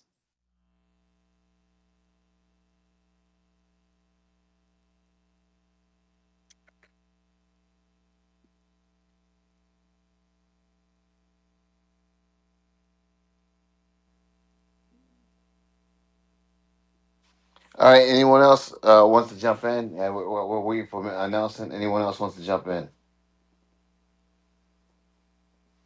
So yeah. So back to my question. Was that, what are, and I don't know if Tara's still here because I'm actually like really curious, from a legal standpoint, is that if a president decides to go rogue and run amok and has, who stops him? Like, how does that actually work? Let's say, for instance, if a president will refuse to leave the White House, like if they just like, I don't care about the election, I'm not leaving. Like, how would something like that be handled? Oh, that So was the actually some that was so the actually Justice scenario there. Department. Mm-hmm. So the problem is he's got people in place that are protecting him and they're loyal to him because That's a fact. technically they're the ones that would be handling this because the executive is the one that enforces the laws. So he has the power to enforce the laws. His yeah, that's the problem because the judicial says what's legal and what's the law of the land, but he's the one that has to enforce them, and he has nobody that's going to enforce the law against him, especially since he has immunity on all levels for everything. Now you see my point, Which no, and I said, I see your point. well, not you personally, but I know. I'm just trying to like pull something to a certain level of conversation because this is something that we should be talking about. Because I think we're getting ready to watch this play out. I do. I do, and I don't understand the resistance. But the problem is we spend all this time with MAGA individuals, and they're either just thinking about their own self interest, they are lying and gaslighting, or they're complete idiots. It's one of those three.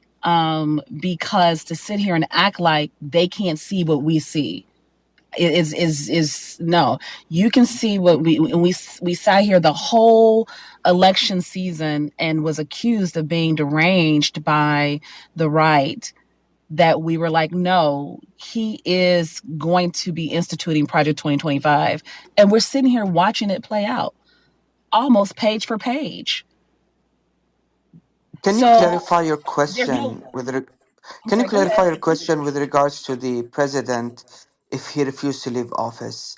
Are you saying that if someone else wins the election and the current president refused to leave office, is that what you're saying?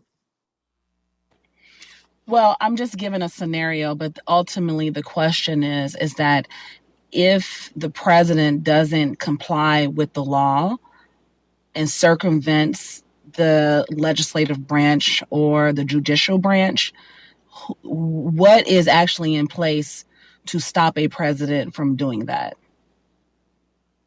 Like who? And so the answer was the Department of Justice. But if you have placed everyone in the Department of Justice, if you have installed the military generals and you've removed certain people and you've done all of that, if you have authority and control over the CIA and the FBI because they're so afraid, they're about to be disbanded, like who's going to stop him? Like who does that? So anyway, so that was the question. But anyways, I don't know if Nelson is back with his research. You back with your research, Nelson? Yeah. Wow. This is a very interesting case. Doesn't seem like there's any proof that the guy was actually an MS-13 gang member. Yep. Um. Damn. So I thought he was in jail at first when they deported him, but apparently he's never even been in jail. Nope. So He's been checking in with ICE and everything. an administrative judge had already found that he was a member of a gang, and then another judge said that That's they not were going true. to Where's that? That's not We correct. That's haven't seen not. any of that. that no No, no, that no, that's don't, in the don't say we story. haven't seen any of that because that leads to a possibility that could be true. That's not true. NBC posted that. Now that No, goes back like 10 that, years. Well, go ahead, Yeah. provide it. Provide it. Yeah, I'm happy to. I will go get it. So, the judge having No, found no, no, that, no, he no. then Provide it. I'm right here on Clubhouse. Just provide I it. Put it want in the to chat let me real finish what fast, I'm and saying. then Followed by that, an we immigration waited for judge Nelson. We'll wait for you. go ahead. Wait. Go ahead. Wait for you. Go ahead. Go find it real fo- fast. following that, the administrative judge refused to remove him. Yeah, Nevertheless, bro, you because he just said Okay. said he said that he. you said you're gonna get it. If you're gonna get it, why don't you get it? That way you can go Yes, I ahead and did. What you want to? Do I get to finish the statement or what? go ahead, finish your statement, man. Following that, Fo- thank you very much. Following that, an immigration judge refused to remove him. It's a special way of dealing with the case. It didn't say that he had asylum, but he said something else. Refused to remove him, and that was because of the story that the guy gave that he would be hurt if he returned to El Salvador. And now there's a disagreement. He's definitely here illegally, by the way. And now there's a disagreement as to whether he is in a gang and what the proper due process would be, whether he was found to be in a gang or whether not. Now, I'll come back to you in 1 second. I'll show you the NBC story that found that the previous administrative judge did find that he was in a gang. I believe it was MS-13. It was an NBC story I pulled up earlier. I'll go get it now, and then I'll come back to you. All right, when you get it, just come off mic and then let us know you got it. All right, we'll stop everything for you. Thank you. Will do. All right, are you there? Yeah, thank you. All right, okay, we'll do. Good. Did you catch one too, Jonathan? What's that? Did you catch someone in their fact checking? Because we caught a couple of you liberals earlier. Nelson, you missed it. Um, can But the Nelson only finish listen, finding I'll land with this. The Diana? only way Trump is getting out of this shit show that he put himself into is if Bukele continues to say that he is not releasing the prisoner. If Bukele stays with that, nothing's going to happen to Trump. But Trump right now is throwing it all on Bukele, saying, listen, Supreme Court, I love you. I respect you. It's not me, it's him. And that's it. That's all he's got to do. And yes, I do think it's wrong. We should look into this one. Yeah, I agree. I agree. Very interesting.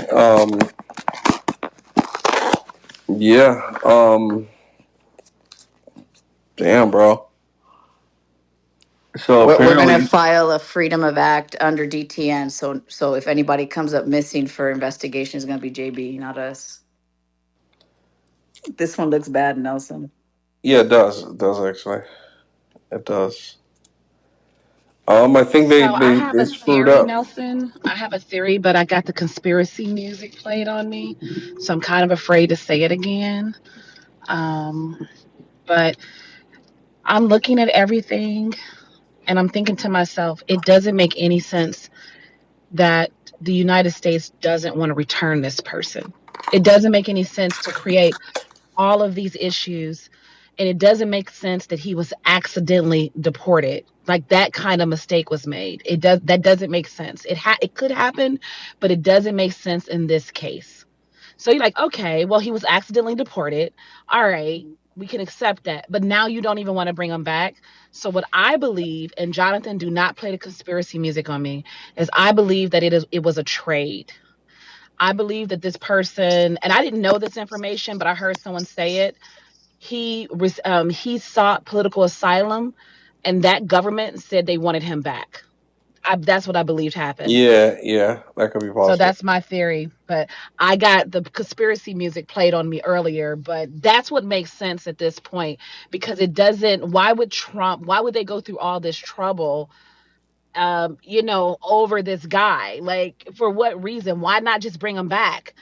It doesn't make a lick of sense. I don't understand a trade for what? What kind of trade? I mean, The trade, the trade, maybe he did something crazy over there. That's why he He doesn't he want no, to go was he he back. was could have. 16 years old when he came, wasn't he? Okay, I'm not sure how old he was, so that would be interesting because maybe the theory would be debunked if he was so But young. why was he But you afraid to go back? Why did you he don't need have to do protection? anything crazy, Nelson. When you live in countries that are not free, I mean, you could just speak against the government. I mean, I hear so many people, this particularly like in Venezuela. Like I know someone's grandfather who was a journalist, and he can't get out the country, and his life is in danger, just because he was a journalist. So you don't have to do something crazy. The girl that they're trying to deport for the frog embryos, she spoke against the Ukraine war, and Russia is probably going to kill her if she goes back. So it doesn't take that. But somebody asked about a trade because I guess that was confused in the chat too earlier. Is that the trade is you give us whatever amount of money and this particular person, we want them back. You find them and you give them back to us, and then we'll take your prisoners. That's the trade. No, May I I jump so in he was as I 16 was years invited to old do when so? he came. Was that May I Jonathan? jump Go back for it. in, please? So I have the evidence from NBC, and I'm going to quote it. I pasted it in the chat. You can click on the link from NBC News. This is a quote. An immigration judge in Hey, can you 2019 post that? found. Can you post that on Chatter, bro? We can't see I'm your not on chat. Chatter. I'm on Clubhouse. I'm sorry. I'm going to Man, read you the fuck thing. Clubhouse, man. Get your shit together, boy. Not Right for on. An Clubhouse. immigration judge in 20 an immigration judge in 2019 found Abrego Garcia to be affiliated with MS-13, an allegation he denies. But a judge already found it, and the link is in the chat from NBC News, and that was published today. So the question is, in a sense, what is Can you the Thank you. can you give us like keywords to search on Google so we can find this over here? Okay, you want the keywords, huh? So I wrote down my Google search was an immigration judge found Garcia to be in gang, and then NBC. That's how I did it. But again, the link is in the All right. chat if anybody All wants to right, sir. copy I'm it and gonna go send it take a boat across. ride to where you're at, and I'll be right back. Okay, that's totally Okay, fine. So looking he for it right then now. Wait a minute. Did you say it was in the chat? And what's that source from? Like Clubhouse what chat, NBC news News today. organization? NBC. Let me NBC see. News Okay. today. So an immigration judge found that he was affiliated with a gang, and they let him stay anyway because he said his life was in danger. I also want to point out he was here illegally. So what we have is a clash between separation of powers because immigration comes under the executive branch, I put it in the and chat, guys. Okay. Let's see, because I want to look at it. It's already in our chat. I copied it from over there and brought it over here. Okay. Thank you. Yeah. So you have immigration naturalization comes under a different branch of government, not the judicial branch. Even the judges are part of the executive Bro, that's branches. not what you call it, bro. Hold on, man. Because I That's not just what you did call this what? shit. Come on, bro. Oh, What's it? yeah. Your link is a little faulty. Let's see something. Try it again, bro. My link is faulty. Yeah, No, your I link. found it. I found it. Just Google it. It's up there. 13 hours ago. Yeah, from April 14th. That's today. Yeah, I'm looking at it. Actually, it's yesterday because it's tomorrow here. Today's the 15th, but I posted it earlier today. So he was here illegally, and he was also affiliated with the No, bro. Hold police. on, bro. Because I don't think it's right. Normal. I know that was your Okay. crazy ass anyway. Normal, but No, I'm looking at it, It is Jonathan. my He's crazy correct. ass. It's It is right. 100% It's factual. accurate. He didn't have a green card, but he was here under a permit. Yeah, he was legal. That he Who was says he wasn't granted legal? I to mean, stay here legally. That what is happened was it was a rarely used ruling called the withholding of single removal action is a legal exception. protection. no, it doesn't say that Uh-uh. they found him to be a gang member. It doesn't say that. Yeah, What's It that? doesn't Yeah, it say that does. in this article. It does say it. And I read it to you aloud No, it's from the not. article. Uh, yes, it does, and I read it to you aloud. And I'm happy Speaking, to read it again. trying to you guys follow though that I'll there's been read no it to you criminal again. record in the United States or in El Salvador, and said that the gang membership charge came in a singular, unsubstantiated allegation. What are you talking about? Yeah, The let me Talking evidence is about review. NBC today. no. Are you I'm reading my looking at your article? article. Okay, I'm Yeah, reading let me from the review The the article. evidence summary against findings. Alberto Garcia consists of nothing more than the Chicago Bulls hat and a hoodie No, and a very you're reading a different uncorroborated article. allegation from confidential informant claiming he belonged to. No, bro, no, that's Yeah, not An true. immigration judge, let me read this an summary really quick, immigration judge Jonathan. in 2019, huh? An immigration No, judge in El Normo, what we're looking 2019. at right now, El Normo, is wrong. You're wrong. You Look have at Yeah, your this not is article. found. You have BS. not found the paragraph. An immigration judge in Yeah, it says, 2019 hey, found listen, guys, Abrego listen. It Garcia. says, look, the allegations originated from a single confidential informant in 2019 and was not supported by criminal charges, convictions, or any corroborating police reports. Local police would not verify the information, and the officer who was first documented the claim was later suspended. So the Uh-huh, officer who documented the claim was later uh-huh. suspended. No And then judge found also, anything. yes, and Incorrect. Abrego, and then his legal Incorrect. team have consistently denied any gang involvement, and this guy has no criminal record at all in Right. the U.S. or in El Salvador. Right. So an immigration judge, not a confidential informant, found in 2019 to be affiliated with MS-13. That was found by a It's judge. not Now true. that makes him Well, deportable. where's the What's that? paragraph at, bro? Where's the paragraph? Well, it's about three quarters of the way down in the article I posted, and I pulled it out there and posted the separate paragraph as well. It's about three quarters of the way down. You got to read through most of the story. Okay, I read through the whole thing, bro. Uh, that's where I got it. I didn't make it up. It's from the NBC article. It came up today. It was published today. The headline is El Salvador's president says he won't return Nah, we got the detainees for article. We're reading the deportation. article, bro.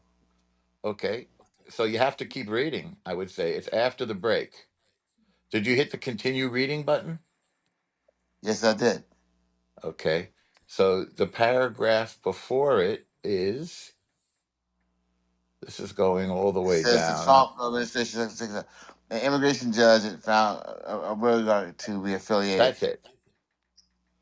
The previous paragraph says the Trump administration struck a $6 million deal. That's the Well, previous one second, hold paragraph. on.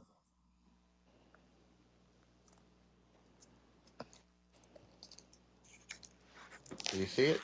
I found it, El Normo. You are correct. That's what it says in the article. But it does also say that it is an allegation that is being denied. Yeah, And it so Well, I'm not like, also going to says deny it. and it a can't be Chicago, proven. because he had a Chicago Bulls hat on and a hoodie.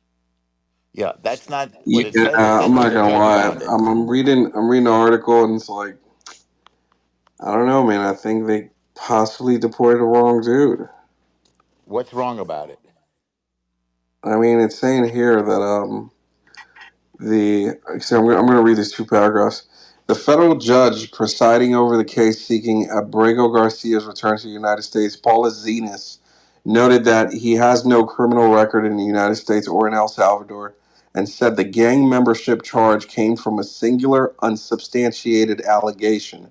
The evidence Right. against Abrego Garcia consisted of nothing more than his Chicago Bulls hat and hoodie and a vague, uncorroborated allegation from a confidential informant claiming he belonged to MS-13's Western Clique in New York, a place he has never lived, she found. Right. So she's disagreeing with the previous judge who found that he belonged to a gang. So now you have a conflict between two judges, right? Not necessarily. The Necessarily. judge in 2019 didn't move forward with that. He moved forward to provide the guy his withholding of removal status, right? So the judge didn't find that. So the U.S. government, so it was basically his immigration hearing, right? The U.S. Yeah. government brought up these two, brought up that he was an MS-13 member based on these two things that I just talked about right now, the Well, that's what the Chicago Bull federal stuff judge and then claimed. the confidential informant stuff. What the So, judge then so did was he took off his possibility to bond, and later on decided to give him his withholdal of removal status because he found the claim to be unsubstantiated. So the judge in that instance in 2019 called bullshit and basically granted him his withholdal of removal no, status. you're mixing two different judges. And by the way, those two judges are part of different legal systems. Immigration judge is separate from the federal judge, which is part of this conflict, because immigration judge falls under Trump and the State Department, and the federal judge falls under the judiciary, which Yeah, is but why the there's some. federal judge only comes into play now. I'm talking about in Right, 2019, the right. judge that granted him the withholdal, the what's it called, Jonathan? Withholding of With deportation. something of removal, whatever. Withholding That's the of same removal. immigration judge that's cited in this article. Yes. And he found that he was affiliated with MS-13. No, Mm-mm. if he did, he wouldn't have granted him that status. Incorrect. He granted him the status No, because that's he said correct. it's not correct because he said that he would be It is killed if he correct. returned. In The reason 2019, why, what's that? What is that? He said, and this is the way these immigration hearings often go. You get a story, you get about 10, 12 minutes with the guy that can be decided that quickly. It's like 10 or 12 minutes of a conversation. So they found he was affiliated with the gang, but they let him stay. They didn't grant him asylum. They granted him instead a withholding of removal. And now the right? That's immigration a judge legal is overruling protection that. that he was Hey, granted y'all, because I have additional information. I'm reading something that you guys will find interesting. First of all, there's rumors, and these are rumors, and they're not substantiated, but a lot of people are saying it, is that they're saying that he may not be alive. What I'm saying, there has to be a plausible reason why they don't want to send this guy back. And now they're just trying to make up stuff. That's what it seems like to me, and just fishing for anything. And but this is what it says. It says that he crossed the border as an unaccompanied minor, so he was detained and released pending his court date. His court case was heard within 3 years of him getting to the states, because sometimes immigration cases take that long, and that is when it was decided that he could stay and be a legal resident. So basically, it's saying that he was fleeing El Salvador when he arrived in the country, and that he was an unaccompanied minor, and because of that, he was unable to apply for asylum, because you get a year to apply for asylum after you enter the country. And since he was a child, he did not know that. Okay, maybe he could have done it. So basically, anyways, I just wanted to, was there anything else? But yeah, on this thread also, was there something else on here? Yeah. Also, it says that everyone's saying that he should have just got his citizenship, but he was not able to get his citizenship as a result of how he entered the country. I don't know if that's true or not, guys. Maybe somebody Yeah, can answer he that. didn't even have a green card. You're not going to get a citizenship without a green card. He didn't even get to that level. I mean, he just had withhold with give me the proper term with give me the term. What's the term? It It's is called withholding withholding of of removal. removal. Withholding Yeah, of so that's removal. the only thing he was granted, right? Listen, here's the bottom line. From what I'm seeing here, yeah, it was probably an accident that he got deported. But, at the same time, the administration needs to protect itself from you liberal terrorists that just come after it for every small thing. And, therefore they have to, throw it on Bukele, right? And it is what it is. It is what it is. I mean, hopefully, at the very worst case scenario, they release him in El Salvador and he's free from being in jail. I don't think he should be in jail. And, I mean, listen, man, listen, as a country, we have a lot of shit going on to fucking pause and focus on this one situation with this one man. I mean, bad shit happens every day, guys. Like, I mean, come on, we have more And important shit to I focus get that, Nelson. Nelson, I get that. But the problem is the lack of the due process. If there were due process and this gentleman was then at that point sent back because we deemed that he really shouldn't be here, that's different than just taking everybody, putting him on a plane, not getting who's on that damn plane, and sending him to a jail. on. I hear it, and I agree with you, right? And I hope it doesn't set a precedent, right? But at the same time, it's there is far too much shit going on in our country today to pause and focus on this one situation, honestly. Can I can I have an argument against that point that you're making, which is Sure. this is a stress test to the United States and to check if the systems really work. If you actually say that this is not important and we should allow it to pass, then what are you gonna allow to pass in the future? It starts gradually. Everything starts gradually. So it starts with the weakest links in the society, and as soon as you allow it to pass, then you're allowing other things to pass in the future. So I think standing up from now for the laws, for the constitution, for everything, even on small minute things that you might think are not important, are actually extremely important because it allows things it doesn't allow the domino effect to happen. And that's just my point. So that's the slippery slope argument. I want to add a couple things in if I can. So the next question is what is due process in this case? Because the government, meaning the executive branch, will argue that the due process was followed.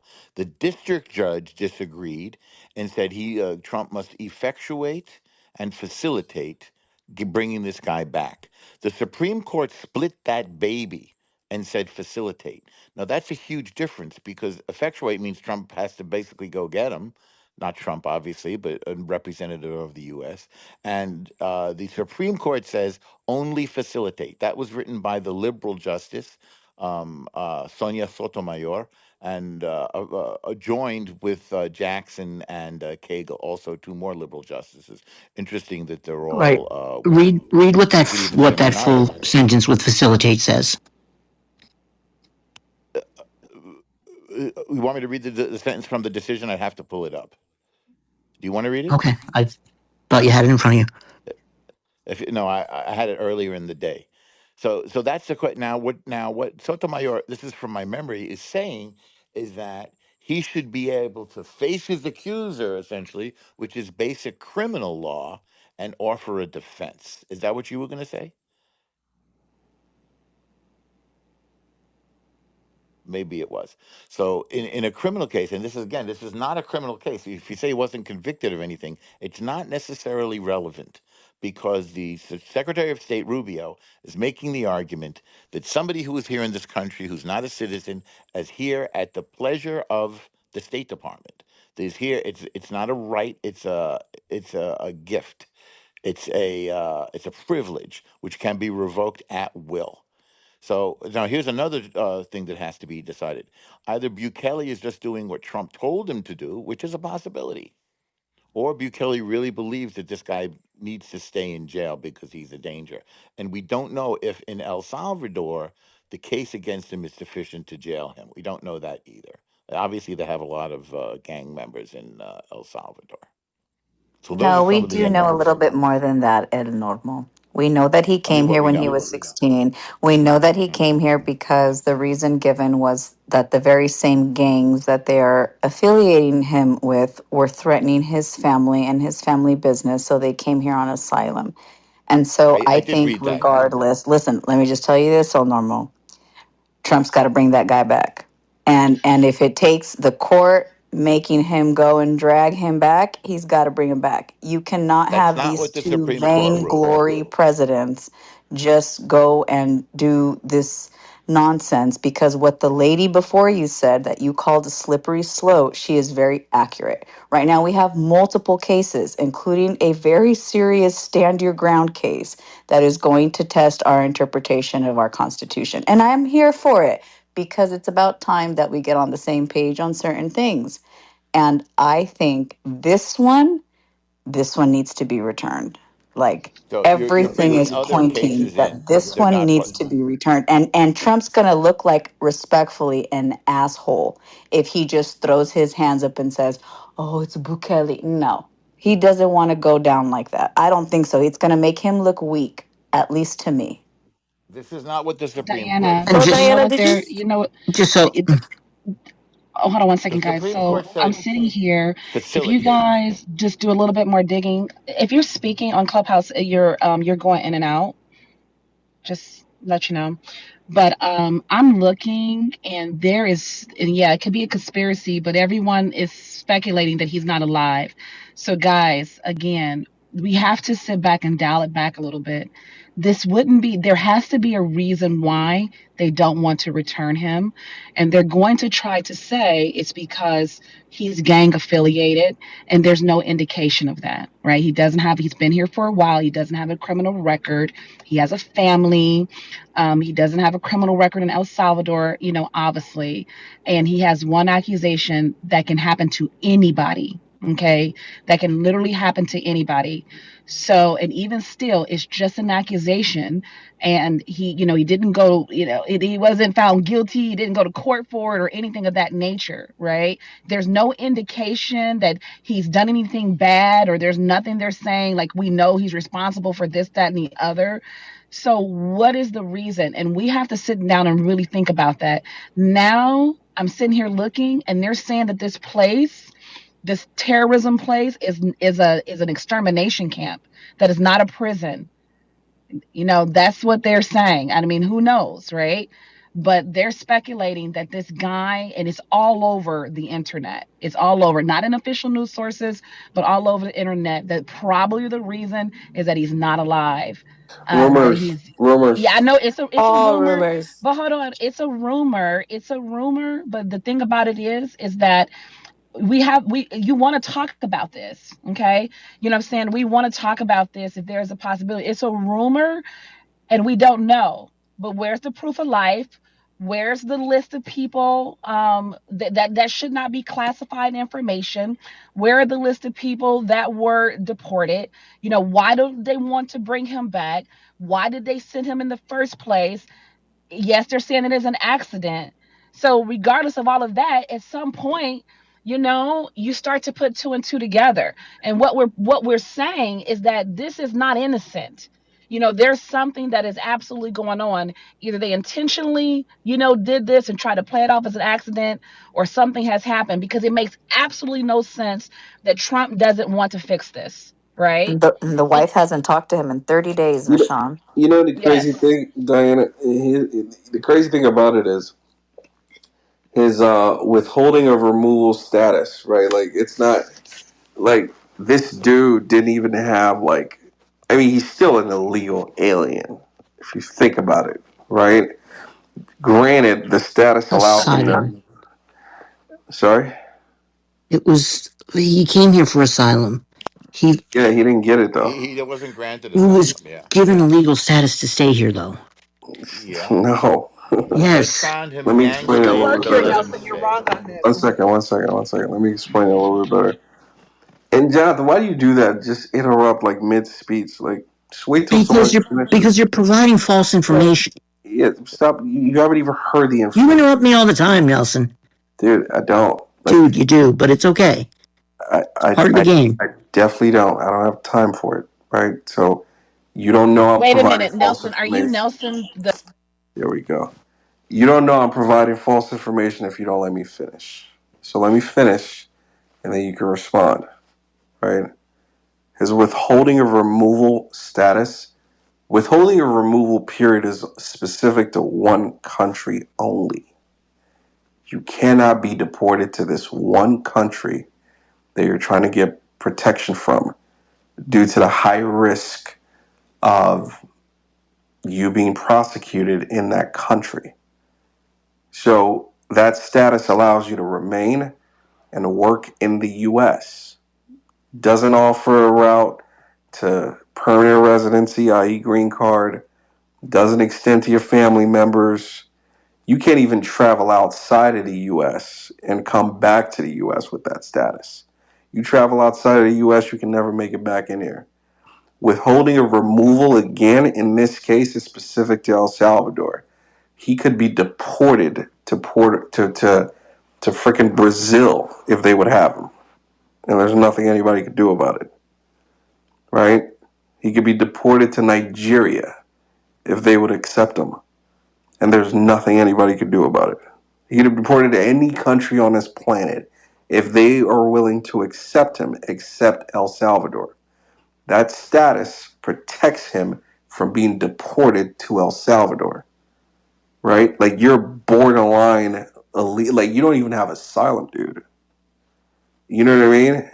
So like it's it's not like yeah, this dude was permanent resident, he got deported, blah blah blah. No, I mean Nelson? still What are you borderline saying? It believable. doesn't. None of that matters. He was here under a status that allowed him to be here, that allowed him to work, and he was not here illegally. Like we cannot justify this. Yeah, but Not if at he if he all. if he And got here's the deported to thing, I'm not trying to Mexico, be funny, but yeah, as but an if Nelson, we immigrant, don't I'm deport as an immigrant, people that I am aren't from really Mexico to wait a minute, Mexico. hold on, Jonathan. of Nelson, as course an we do, of immigrant, course we I do. am very bothered by this, because yes, I understand. Like this isn't right. It doesn't matter that he was here under a protected status not to be removed. That's the end of story. That's the end of story. Like, and this should not have happened. Not to be Period, point removed to blank. El Salvador. It doesn't matter. It's like what happened But wasn't that's the fact, right. though.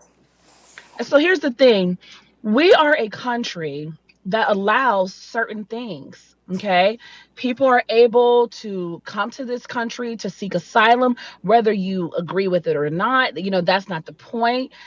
People are here under different set of circumstances, whether it's a visa, whether they're a green card holder, or whether they're in some kind Yeah, of yeah, but yeah, protected but status. yeah, but here's the deal. If he were to come into this country the way he came into this country before, if he were to come into this country like that today, he would be Mhm. deported back to his home. He wouldn't even make it into the mainland, right? Because we're just not allowing that kind of movement, that kind of illegal movement into this country anymore, right? Like rules change, different presidents, different administrations, different rules. I definitely agree with you though. Like he definitely had legal status to remain and work in the U.S. without a doubt. Right. That is a fact, And right? So the just, reason why you can't support, I'm sorry, John, I'm gonna land after this. yep. The reason why you can't support this is because he was sent to a jail, a jail that they are seeing as an extermination camp. Okay, it wasn't just that his status was revoked and that he was able to go back to El Salvador. This is the reason why this can't, because this is absolutely wrong. And I mean, no one should be taking up for this in any kind of way. I mean, I like to have that much vitriol towards immigrants and legal immigrants, however you want to say, like something like this is okay, is absolutely 100% wrong. And yeah, and it's just absolutely crazy. But go ahead, Jonathan. No, I just want, like, so if he was not allowed to go back to El Salvador, the options for the U.S. would be, so one, country of origin, he can't go back there. Country of last residence, can't go back there. Then he would be deemed a stateless individual, which Not means, necessarily. yeah, which means that the U.S. can't deport them. They stay in immigration, I mean, it's as camps here in the easy. U.S. It's as easy as the U.S. calling Mexico, "Hey, I'll do you guys a favor if you could do me a favor. You willing to accept one of our deportees?" The Mexican president says So, yes. Boom, done. okay, so that's what we're And going that to would do be to, okay. And that would be, It's and under literally those that simple. circumstances, yeah, yeah, and but that would that's be not what we okay. generally do, but that's better than sending him to jail. That's I a agree. fact. That's a But at fact. the same time, with this jail stuff, in this case, with regards to that guy being in jail, I don't think you blame Trump for that. I think you blame the El Salvadorian president for that because he could just let him out. No, we Trump get to sent him blame. into a situation. We get to blame Trump for that too as well. And yeah, we totally get to blame him for that, right? Because that guy was in our jurisdiction. He was on American soil. Okay, we caused this. That's like saying, oh well, Trump sent Nelson to North Korea, and now I want to blame them, right? Oops. You know what I'm saying? Dang, Oops. Like, she no. sent you And straight to die. Nelson, I just want to let Well, you that's what know. they did to this guy, though. Yeah. Come on. The Hilarious. That is, internet is saying he's dead, guys. I mean, I'm not saying they got all He's these not pictures. dead, man. He's not dead. He hasn't talked to his wife in 30 days. Listen, oh, it's Nelson, gonna hear me be Yeah, out. all Hear me bad if out. he's dead. If he's not dead, then what is the big deal? Because there's no dude, way. he's in a fucking the craziest prison in the world. Like, of course he hasn't talked to his wife in 30 days. Okay.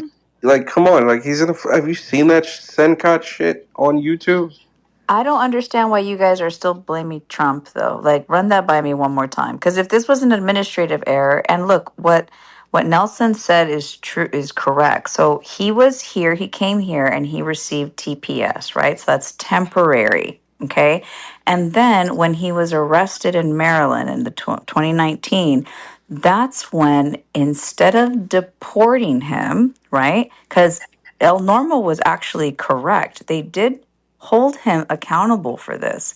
But they said that an immigration judge, that's when he ordered that withholding of removal, because it was based on the credibility that he, which is Garcia, was in fear of persecution from gangs like Barrio 18, which is the opposite of MS 13, right? So they allowed him to stay out of that fear. That's what this says. So something else is there because why would that be a reason given? In any case, he did not have that green card. And even if, like, to blame Trump is crazy because this could really be an administrative error. If he was in the system as having been reduced from whatever this PTS was that he had, or TPS was, to this withholding of removal, then he was swept, you guys. And it is an administrative issue. Now, my only problem is this vainglory that we're seeing Bukele. Bukele has shapened up El Salvador in great ways, but I don't think that blindly just doing this to people is a good look for us either. But I'm not going to blame Trump on this. Nope, point for Poppy Trump again. Sorry, y'all. Sorry, Diana, not his fault. The reason why You just hate him. is, no, it's not because I hate I him. was It's coming if because I the due wasn't. Go Exactly. ahead, process. Jonathan. It's due process, Diana. Due He process removed these happens. people without due process. They have the right to due process. That's guaranteed in the Constitution. If he had removed them correctly and they'd gone through whatever hearings they were allowed to have, they were given notice that this was happening, then they sent him away. Then I still have a problem because he really was technically legally here, but at least he was given the right to make that argument. He was not given the right to make that argument. Donald Trump removed the ability for them to have due process. Therefore, he is to blame for that. You know what? Like, as much as it sucks, so I hear that in this specific case, But right? in every case, every person has a right to due process. Here's a That is reason what why. the Hold country is on, built on. Jonathan. One Let second. Nelson Can I let finish Nelson talk. I'm speaking? gonna Go let him ahead. finish. Jesus Christ, dude! I could give two shits about due process for a fucking gang banging fucking criminal gang member that's fucking doing all types of bad shit, right? Like like legit MS-13 members that were deported, dude. I give two fucks about due process for those motherfuckers, bro. Like send them the fuck out of here. Fuck due process. Like, dude, have you seen some of the crazy shit those I mean, like I remember when Jonathan and I were doing like multiple scenarios, MS-13 gang members, New York, right? Like, guys, put a one in the chat if you guys remember those stories. Like, crazy shit. Like, these motherfuckers have zero care in the world for anything, bro. And craziest part about it is, like, you're fucking illegal to begin with. Like, you're not even supposed to be here, bro. And you're like just crime on crime. I mean, the worst kind of crime in the world, right? And they get a slap on the fucking wrist because they're in a liberal fucking state. Like it's ridiculous. Fuck that shit. Fuck due process for MS-13 gang members. Fuck due process for illegal freaking terrorist criminals that shouldn't even be here in the first place to even commit a fucking crime. Fuck due process for them. For this guy, I agree. This is a different situation. This dude doesn't have a criminal history, doesn't have a criminal background, never been to jail, he's got a family here. He was technically, he had legal status here. So I agree for this guy. But at the same time, I don't want to place all the blame on the Trump administration because, I mean, it's like, you're deporting thousands and thousands of fucking people and you get one wrong. You know what I mean? I mean, it's bound to happen if you think about it.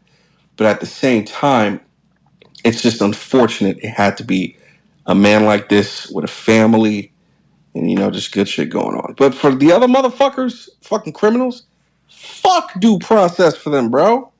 But Nelson, do you see how that's a problem? Fuck Because that.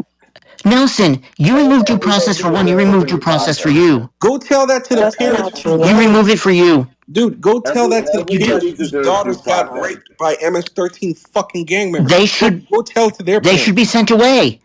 What So what the happens when fuck are we talking somebody is about? I mistakenly think that accused, Nelson? he doesn't But understand the Nelson, meaning of due That's it's a process. slippery slope. It's just I a think you real don't slippery understand is the slope. meaning of due I process agree, because the Jamal. way that you're talking about it, What? Yes, we can hear you, sir. Go for it.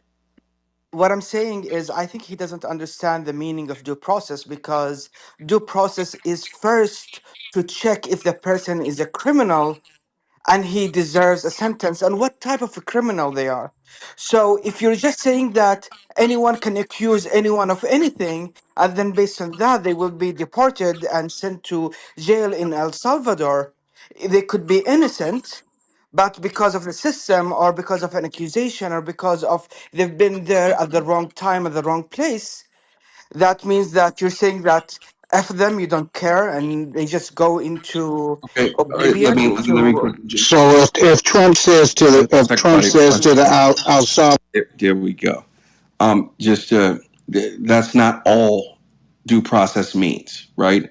Due process means you can have all the proof in the fucking world that this person is a terrible piece of shit, but you have to go through the courts, get a hearing, get a judge to fucking approve the deportation, and blah blah. That's due fucking process. What I'm saying is this, right? If you've got all the information that this motherfucker did X, Y, Z, and ZBA, right? Get rid of that motherfucker.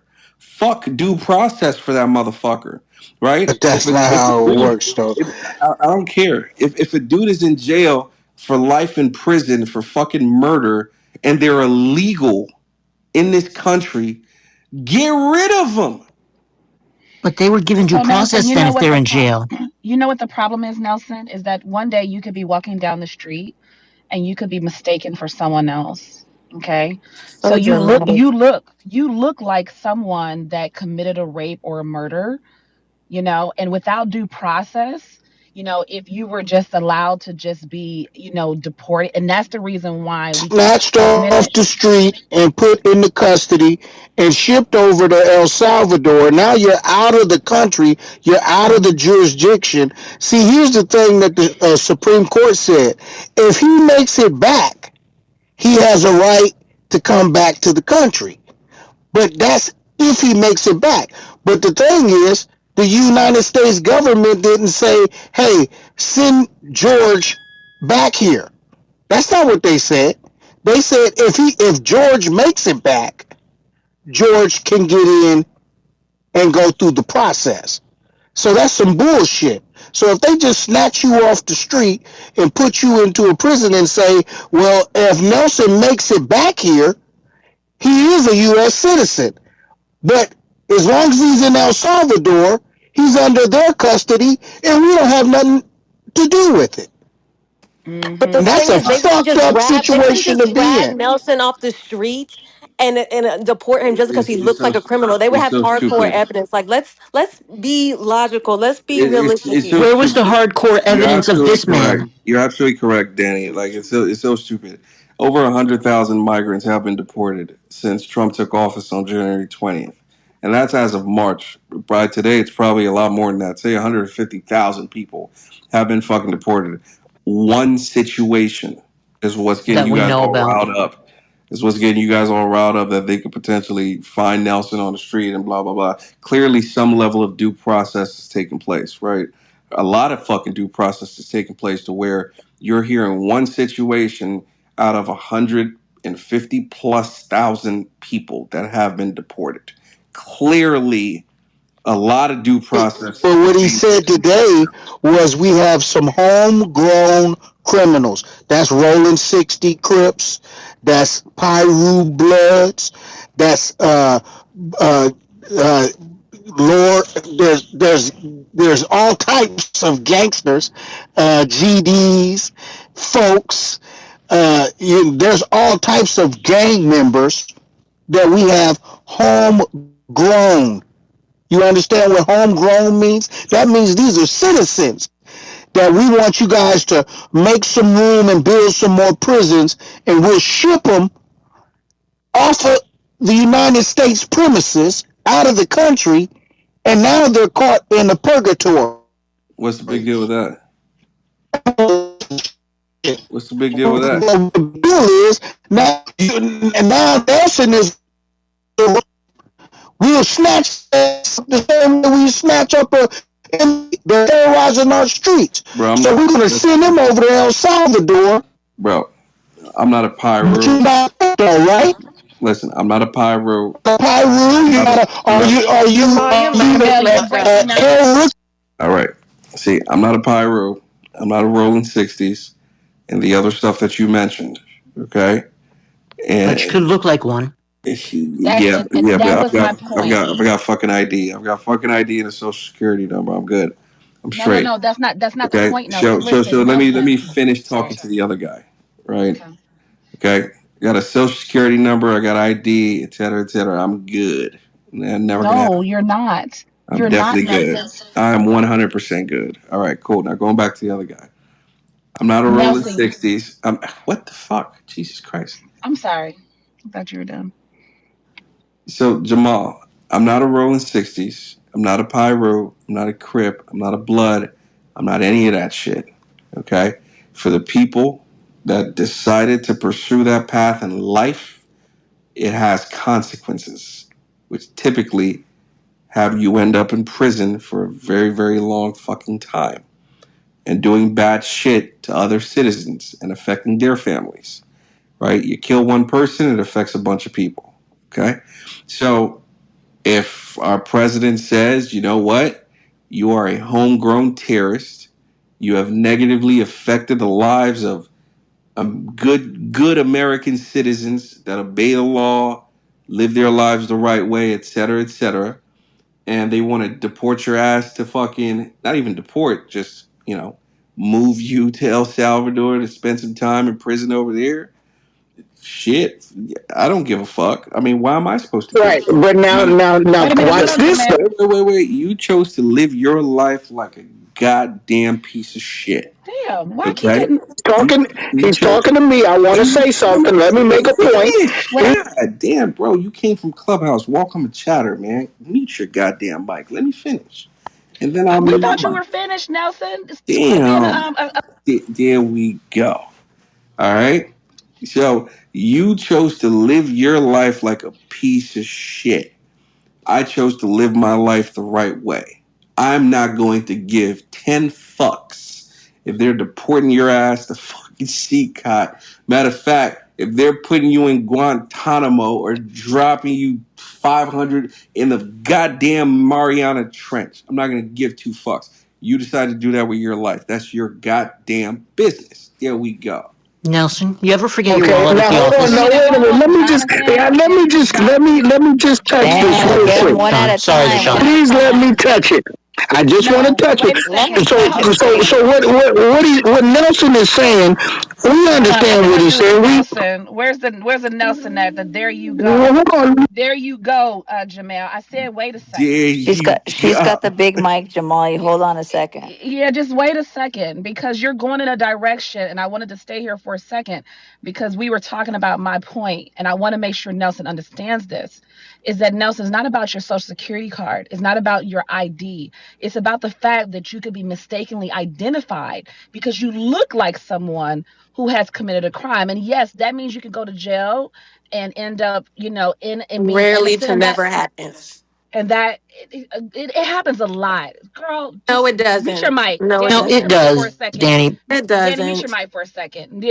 Innocent. There's a reason why the Wait, innocent go ahead, bystander Vashon. all the No, time. let Vashon. Let Vashon Mistaken finish. Hold on, here's identity. my point. Let Vash. Yo, Jamal, seriously, bro. Like, you gotta chill with that Clubhouse shit, bro. This is not Clubhouse. Vashon, finish. When you're done, I'll respond. Thank you, thank you. So Nelson, my point is this. My point is that's the reason why we need due process. You're right. The criminal justice system isn't perfect. Mistakes are going to happen. But see, the problem is that these individuals that you're talking about, yes, we may get it right a lot of times, but that's the reason why we have due process. That's the reason why we have the laws that we have in this country. Because there was a time in medieval Europe that they used to take you somewhere and chop your head off, a few days later. And so that's the reason why we have these laws. And you know what? Trump never apologized to the Central Park Five. So those guys, spent time in jail and our corrupt system, that made them pretty much plead to something that he didn't do is that they found guilty of something they didn't do is that they went to jail and Trump never apologized for that. He never apologized. Those guys, spent a lot of time in prison and then eventually some guy ended up admitting that he was the one and it all ended up checking out. And that can happen to any one of us. And so that's the Trump point that didn't put Jonathan them was in making, why jail. due process is important. Trump did not put And those I'm people done. in jail. Trump is Wait, not wait. responsible Let for me them being in respond. Let me jail. respond. Let me respond. 1 second. Trump took an ad Number out in the one. paper, One okay, sec. and he did a lot. 1 second. Okay. Number one. Trump didn't put him in jail. Right. It would be nice to get an apology, but respectfully, he had nothing to do with him going to jail. That's a fact. Ad in paper, no ad in paper. Like he wasn't. Come on, he had no position of power to fucking put those people in jail. That's a fact. Owes him no apology. I mean, millions and millions and millions of Americans, freaking, go get the jurors to apologize for fuck's sake. Like, come on, it's crazy. Secondly, right, case of mistaken identity. I get pulled over by the police because I look like somebody else. Great, no problem. I comply with every freaking request. Once it's time to pull out my ID and they run it through the system and see I'm not that person, I am good. I'm free to fucking go. No one is getting pulled over from the street because they look like XYZ, right? Being taken to a fucking jail, kept in fucking jail because they think they're XYZ. If I don't have ID on my person, guess what? They take me to jail. Once I get to jail, you have to go through booking. Once you go through booking and they scan my prints, et cetera, they'll realize I'm not that person and I'm free to go.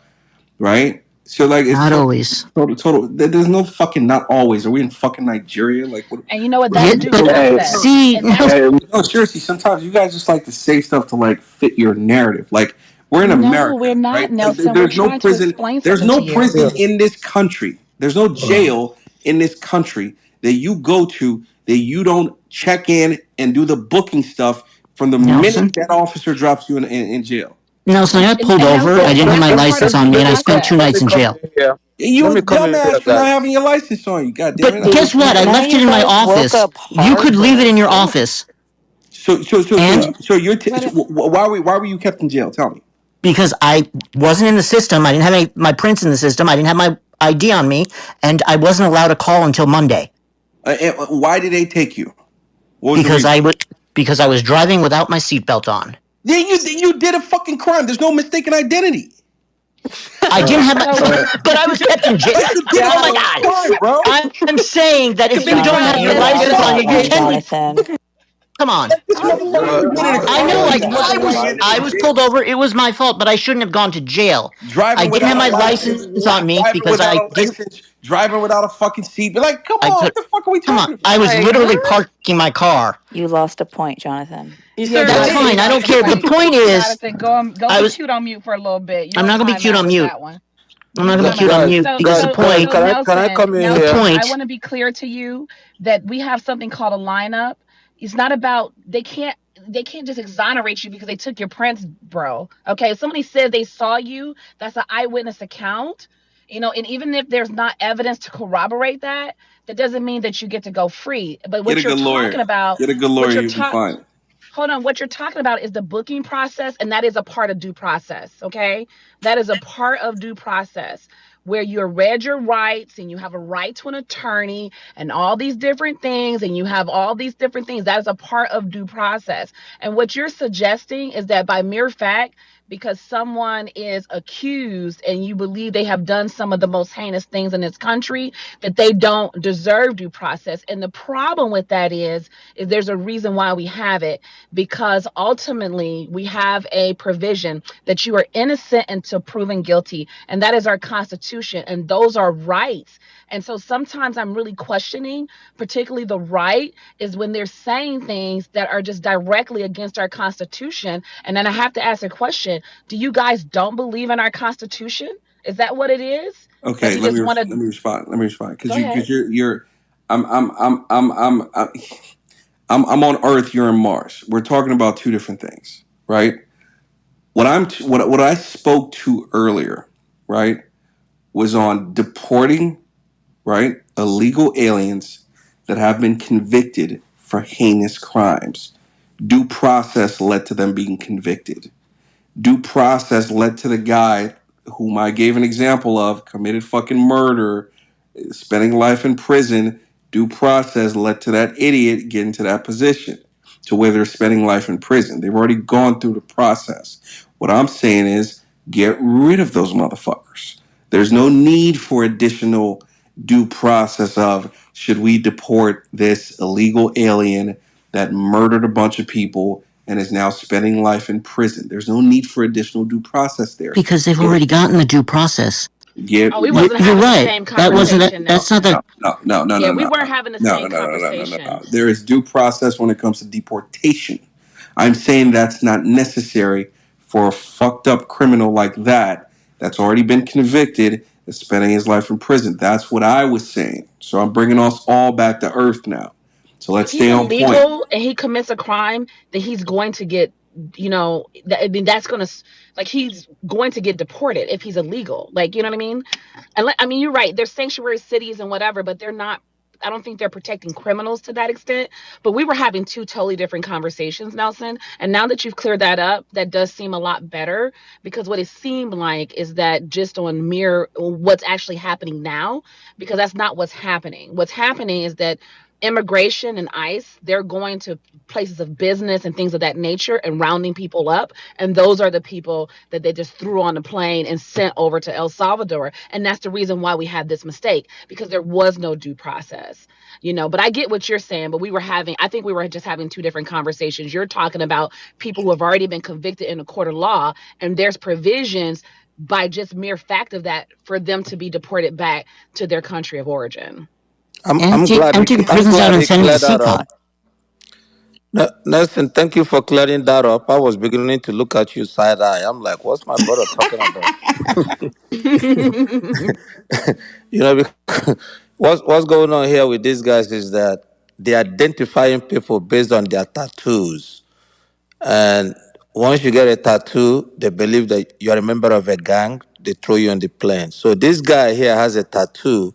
They misidentified as a member of MS-13. And then when it became clear that he wasn't a member, then they don't want to bring him back. So that's the point here. I don't think that's a good way of doing this. So, but I'm glad you clarified that, bro, because he was looking a little bit suspect for a minute. That's funny. No, we good. Okay, that makes sense, Nelson. We cool. Yeah, Cause I was like, wait a minute, hold up, Nelson. You Like, know, you want some I'm good. I'll stop bullshit. interrupting him now. so just go back to just what I was saying earlier. Like, guys, some of these guys have done bad shit, man. Like, terrible shit, bro. Like, horrible. They're not even from here. Like, you shouldn't even be in a U.S. prison consuming our resources. Like, it costs money to house prisoners. The longer they stay there, the more money it costs us as taxpayers, right? Like, dude committed a bad crime. He's in jail, life in prison, but he's fucking illegal. Like, get the fuck out of this Send him country, home. man. Like, get the fuck, like we don't need to house you. Fuck off. Go to CCOT, right? Because guess what? Do you know that in America, some people literally like would rather spend time in jail than on the streets or whatever? Because they give them food, they give them a bed, blah, blah, like literally, right? I think I've heard that in multiple places so far. Like, fuck that. We don't want to take care of you. Go to CCOT where they literally strip you off your fucking rights and treat you the way you should be treated for all the bad shit that you've done to people. That's what I think. Fuck those goddamn gang member motherfuckers. Fucking dude, these people rape fucking girls and like, bro, horrible shit, man. I'm not. I'm. I don't support that. I don't think Vashawn supports that. We were just looking at it from the other angle. I think if they're in jail already and they're illegal, then send them back to their country or send them to CCOT. I'm fine with that. They've already had the due process. I'm fine with that. Yeah, we were having two different conversations. But no, I don't think anybody would argue with that. Like, absolutely. Like, if somebody is convicted of a crime, then send their asses back wherever they came from, or whatever. Oh well. Like, I don't think anybody would argue with that. I actually Now, would I'm not argue with necessarily. it. I think the Can I make United my argument? States. I'm sorry. Say it again. I would argue with that. Can I make my argument against it? Sure. Please do. Go ahead. Yeah. So let's say that there is someone who's a rapist, right? And he's convicted of this crime. Based on American law, he needs to face whatever based on the American laws, he needs to face the consequences of his crime. Now think of you deport him to a country that might not even hold him to that standard that the United States or for his crime that he have committed. So even let's say that someone spied on the United States, and then the United States says, "Oh, he's illegal or whatever, so let's send him back to his country." So in that case, it becomes a loophole for people to escape facing justice.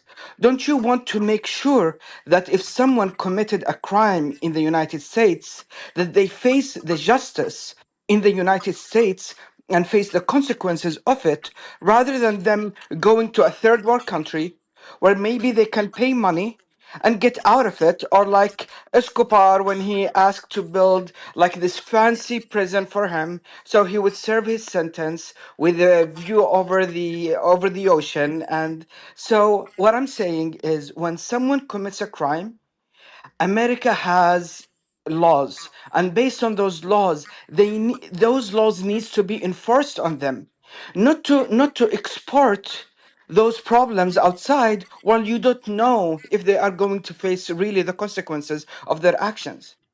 This is my argument. No, I Listen, definitely man. hear you on that, and I did think about that. But yes, and that's the reason why we have the ability to like extradite and so forth. And there are reasons why a state even enter within the United States. They would want the person back. I mean, I definitely get that. The point is, the point is that we're talking about pretty much in this conversation specifically sending them to this particular prison and this particular arrangement that we have with El Salvador. And I personally, if that was what the United States decided that they wanted to do, I personally would not have a problem with that if they were here illegally and if they had committed a crime. But yes, absolutely, we would want certain people to face justice, and that justice would have to be faced here. And that's the reason why El Chapo is here, for that exact reason, because he has, so much money, that, justice would not be served elsewhere. So I definitely hear your point, and that was a really great point. Was someone else trying to come off mic?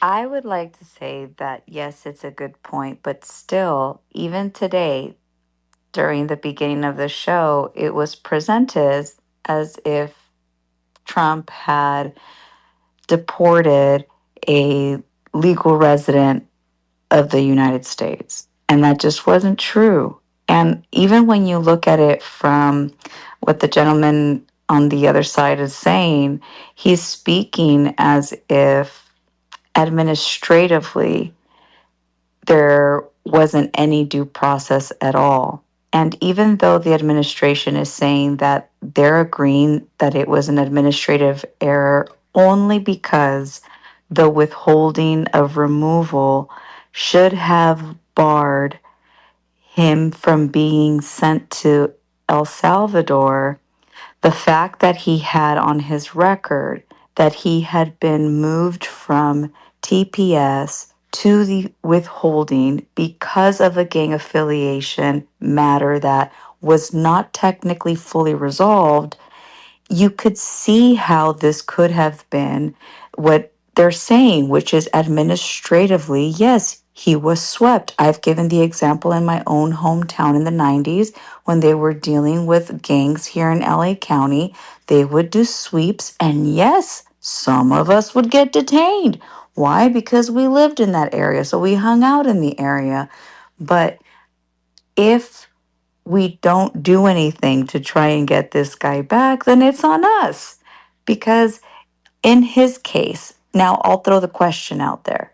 Let's say that you go back and you look at his files from when he was arrested in 2019, and it turns out that he does have gang affiliation, and that the reason it was lowered to a withholding removal was because, as the report read that read to you guys, he was saying that he was afraid of a different gang in El Salvador. So the question is, if it turns out that he was unfortunately gang affiliated, does that change the reasoning here? Because President Trump was able to do this legally, it looks like, because of the executive order. An administrative error is different because, yes, unfortunately, he got up in the sweep. But if Bukele is now saying, too bad, I'm going to set the example and I'm not releasing the prisoner, how are you guys throwing all of it on Trump? Does that make sense? No, Diana, I mean, come on now, girl. If Trump wanted to get this guy back, we have absolutely authority over El Salvador. We have a business arrangement with them. Come on now. Let's not do That's what that. I said earlier. I did say Trump does that not he's want got to get him the guy back, is and if he dead. doesn't, he's going to look weak. I have said that. I agree with you. We should get him Yeah. back. I mean, I'm not completely blaming him, but that's like someone saying, like your kid coming to you and telling you about what another kid done. It doesn't. I have no reason to care about what El Salvador does. Only thing I can care about is what Trump has done. And yes, I hold him accountable. And yes, they need to make sure that they're not making mistakes like this. I get it. Absolutely. Chat put in the chat. That's a stretch, Diana. Man, chat, you just got here. Jonathan being some way, somehow has half a debate the news thinking they're gonna lose their freaking rights. He's been stretching like Mr. Incredible from that Disney movie. Not Mr. How Incredible. did he get you guys to believe you guys that you I guys were I gonna lose your due actually process. That's I crazy. actually said that yesterday before this even happened. I actually called it. Matter of fact, 2 days ago. I said it 2 days ago. They said I was crazy. You That's too? the. You think we're gonna lose our rights? It's more so.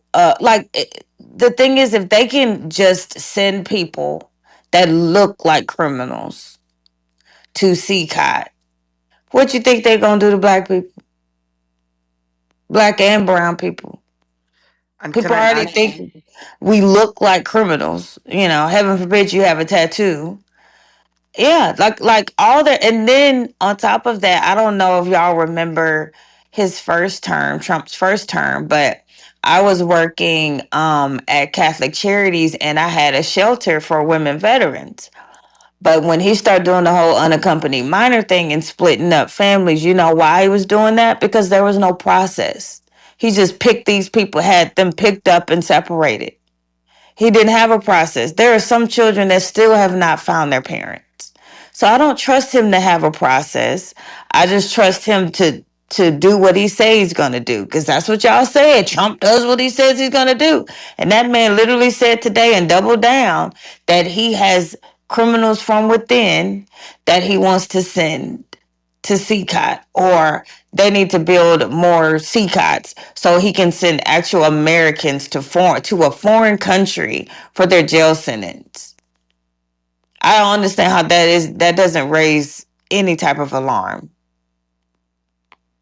If Cindy And can get profiled in a Range Rover, I don't understand how we can't understand how this is a little bit fearful. I mean, scary. This is a little scary.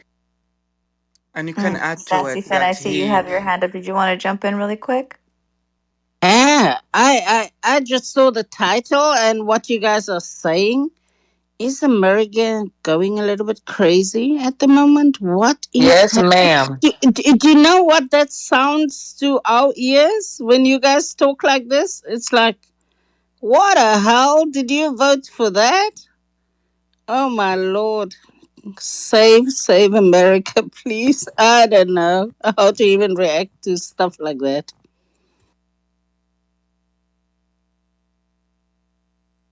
Yeah, Ab- Shannon, being deported is fine by you. It's crazy work because you look like a criminal. Like that's fine by you. I Someone can wanted. say that you look like a criminal. Yeah, that's That's just all like they got to passion. do. Yeah, Shannon, where would you go if you could that be fear, deported? that fear and doubt that you guys are putting out there. Just you look like a criminal, so we're gonna ship you over to an El Salvadorian prison. You guys don't even have an example, not one that is anything like that has ever happened. Not even getting jailed here in America. You guys are stretching it all the way to go to El Salvador to go to CCOT. That's crazy. And so it just seems like the fear that we just continue to just live on. It's just almost like running in the victim Olympics is just the thing to do these days. It's just, you know what, I'm gonna be scared. Trump said he would do that. Did you not hear it? He Yeah, said he I was heard. I doing don't. that. So I what part of fear? What part of what I said wasn't true? It came out of his mouth. Because you're saying that he's gonna grab people that look like a criminal. That's what he's doing. No, and that's not what he's doing. He didn't do that. No, if they were not given due process, that's exactly what they Who did. has not been given due process? The Really? Who? If you don't know that, then we don't need to Who have a has not conversation. been given due process? Okay, then you don't know what's going on. Oh, I know everything that's going on. Come on, this is Shannon in chat. Who has not been Mm-mm. given due You process? you don't know. Oh, okay. So since you can't answer that question, you guys are just spreading more fear and uncertainty and doubt and scared and boogeyman and oh my God, and they're gonna just go walk and if they don't like you, if you look like somebody from another country, they're gonna snatch you and just throw you on the boat. It's like, what is wrong with you guys? Why do y'all think like that? Shannon, may I say something to that? I'm sorry. I'm not even in the States. I'm in Europe and I've met quite a few military people over here. And when Floyd's incident happened, one of my military friends finally spoke, and I was shocked. I was really shocked. I said, "What? You guys are from the military, and this happened to you on the road while driving home? So, what you are saying it's not really crazy to react that way with chat or anyone else is saying, because I've also heard many stories from very close friends of mine, and they are in the military. They've even driven their cars with a military plate and they got stopped and treated in a real bad way. And So, I was like, I don't ever want to go to America because of that. So it's Sassy Finn. so not. It's. I think it's not fear, scaremongering or anything, because I've heard so many of those stories, and they were black people. Yeah, Well, Sassy Finn. Both Chad and I are veterans. I'm a combat veteran. I've been overseas. I deployed twice in a combat arena. I've been in America. So, are these soldiers that told you this? Told you that in America they were just driving and got arrested? Is that what you're telling me? They almost got arrested. No, They no, no. almost What? got arrested. Because They So almost got now police arrested. don't profile. oh, They they almost got arrested, and what happened was, they asked the police for their identity. They did, and he didn't believe them. It happened in a few incidents, so these and soldiers are driving with no identification. Is that what you're telling me? of course they are driving with identification. And so, Of come on, course, Chad. of course. Chad, are you? So, come on, Sergeant. Or Chad, I'm not sure what your rank was, but I'm just, come on. That's ridiculous. What is I'm I think so ridiculous? I'm Pro- too. I think so profiling is it, ridiculous. too. That is ridiculous. I it's think so too. ridiculous for not for. Well, I think what I'm trying to explain to you guys is one, you guys are stretching it. You're talking about police. Yes, police. I'm in LA. LAPD. I'm 52 years old, so I grew up in gang culture in Los Angeles. Right now, I'm standing on 48th and Crenshaw. Right now, as I'm speaking to my iPhone.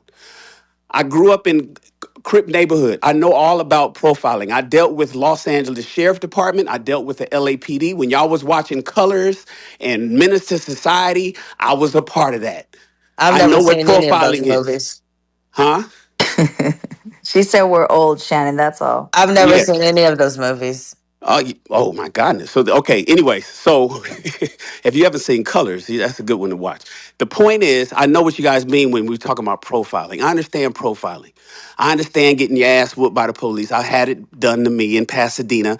I know what that means. I am talking about you guys putting out fear that an American citizen, because he looks like a foreign criminal, is going to somehow get deported through a government agency of America. This is somebody who is an American citizen and gets shipped overseas to a foreign jail. That is what you guys are putting out there to be worried about right That's now. what he said. Did you not hear what he said? Yeah, I heard the hot mic. I know about No, the but hot did you mic. hear him double down on it? I I, played the clip earlier. Did you hear him it, double down on it? no, I didn't hear the clip that you played. I heard the double down. Now, but did you see what I wrote in the chat? I don't have a problem with that. Well, right, listen, I get it. Guantanamo Bay is a naval base, but it's not in America. We own that area, but it's not. But we have U.S. prisoners at Guantanamo. We've always had it. That's, by the way, the prison that Obama was supposed to shut down that never got shut down, still in operation today. We don't have no problem with those criminals being in Guantanamo.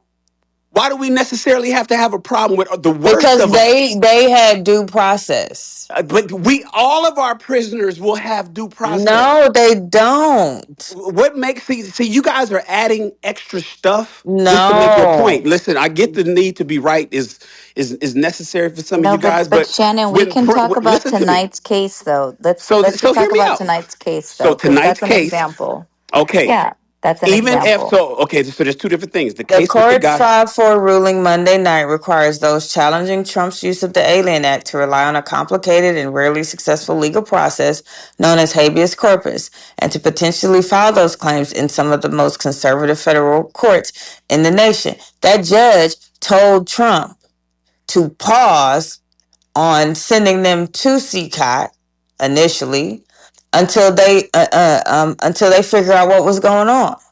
And he was like, "Well, they already on foreign soil, so that's a wrap. Like we're not doing that." And the problem was There was no due process given. These people have not been charged with anything. They haven't been charged. They're So I just guess there. we're We gonna go don't in have a circles. list. We don't have anything. So you think that there will be a process mysteriously, or you think that there'll be a process for American citizens? All he has to do, and he's doing everything under the guise of it's a national emergency. And so all he has to do is put out a directive, because you know he does executive orders, and he'll say if they look like a criminal, send them over there. I'm telling you. Okay. Can I say? Can I make a point here, if you don't mind? I don't know why is he Absolutely, sir. I don't know why is he surprised by this, especially that George Bush wanted to do the same and he failed. This is not something new in American politics that It's American never happened. presidents. It is new. Can I It's can I never just finish happened. my You point can't if you name don't a mind? single person that has been Can I ever just finish my point, please? exported out of America, criminal But or otherwise, because Shannon, they be look nice like to a the bad person. civilian. Shannon, he's a civilian. Go for it, sir. So what I'm saying is George W. Bush wanted to do the same.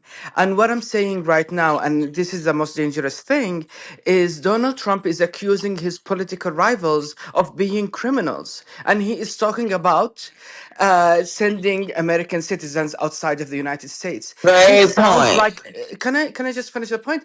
This sounds like a third world country where an authoritarian president want to send his political rivals outside, or even the media, anyone that stands against him. And even if he can't do that, let's say that the system stands against him and he can do that, what he's trying to do is like exactly like Bob Woodward in his book that's called Fear. He said that Donald Trump's policy and everything that he believes on is he's equating respect with fear. So he's trying to spread fear even by saying crazy stuff that might not even pass. But what would it do is create fear within society. And if people don't stand for it and people don't just unite against something like this, rather than saying fuck due process, but rather stand by the law and by the segregation of powers, then by that you're allowing to create an authoritarian regime. Okay, I hear you, Jonathan. One, I don't ever remember, and I don't think you'll ever find a situation where George W. Bush wanted to export. Oh, they're streaming from CH Shannon. So I don't his name isn't Jonathan. They're just streaming through Jonathan's device. Oh, okay. I'm sure. Well, the guy that just spoke, if you'll have to explain to me or show me or give me a link as to where George W. Bush wanted to send American criminals overseas to foreign prisons. Otherwise, you're just making up stuff to make your point stick. You don't have to do that necessarily. You could just make your point, but So, don't make so up first stuff. guy is Yasser Hamdi. He is a U.S. citizen. He was detained in Guantanamo, and not even faced the legal system within the United States. Guantanamo is an The American second, the prison. second, no, it's not. No, it's not. It's Yes, it outside. is. Yeah, It's wait. It's listen, outside the I'm a Jew. soldier. Listen to me. Yeah. I am a veteran of the United States military. I've been to Guantanamo myself. Guantanamo is a naval base, a U.S. naval base. It is a American. It is as American as Hawaii. No. Hey, real quick, guys. The gentleman that's speaking, I just, if you look into, guys, and if anyone, if you guys will look into the chat, I just put an invitation to Shatter. All right. I did that because I'm about to close this room down. So if you guys go to the App Store and download the Chatter social app, and then that link that I provided there, you guys could download that app, use that invitation, the link that's in the chat there. That'll allow you guys to come on the chatter and continue this conversation. Once again, all right. I'll give you guys 2 minutes to execute that, but I'm gonna close the room down in about 2 minutes over on Clubhouse. But chatter, if you guys want to continue the conversation, you can come over to chatter and continue this conversation. Go ahead, sir. Finish. You know, Your I was just statement. explaining to him that Guantanamo Bay. is American sovereign land. That's all. It's in Cuba. It is in Cuba, but it's a naval station. So just wanted to explain that to him. So, and we currently have American prisoners in Guantanamo Bay. It says that U.S. constitutional protections would not apply to Guantanamo Bay. This is something that you need to know. Thank you. Yeah, well, why don't you focus on downloading that app? That way you can head over there. Because I'm going to close this room shortly. Go ahead, Yeah, guys. Not we would not love to not have you. Jonathan channeling his nice version at 3 o'clock in the morning. Yeah, come on over. Come on over to Chatter. Uh, um, Listen, I get it. I get it. The police, the local police, state, city, police, they profile people all the time. They arrest people that should not have been arrested. They put in jail, not prison, in jail, because jail and prison is two different things. We all know that, or hopefully you guys know. You can go to jail. You could probably spend the whole weekend in there if you haven't identified yourself. If you committed some kind of crime in the streets and you don't have ID and they don't know who you are, they'll put you in jail until Monday or until you're identified. That happens all the time. It's been happening for years. I'm thank God for body cams and iPhones. Didn't have that when I was growing up in the 80s. I'm glad they got it now. What we I are know, talking but about, Shannon, you what we, asked what about like who isn't receiving due process, and you didn't even want to listen to the story of the guy that we talked about for hours today, that no, no, no. we've been debating whether or not he has received due process. He Some people has. say yet. How are you going to say he has? Are you sure? Yeah, two courts identified him as a member of MS-13 in 2019. He is an El Salvadorian citizen. One, that's that. I'll put it in the chat. The other part is the Baltimore PD has associated him with MS-13 and all of his associates, all his homies.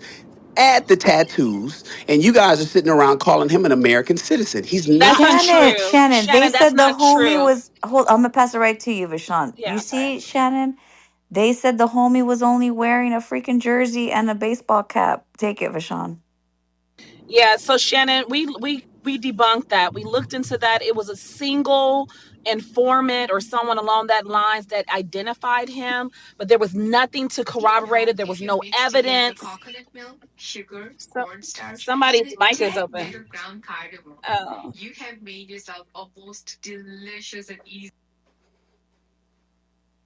Sorry about that.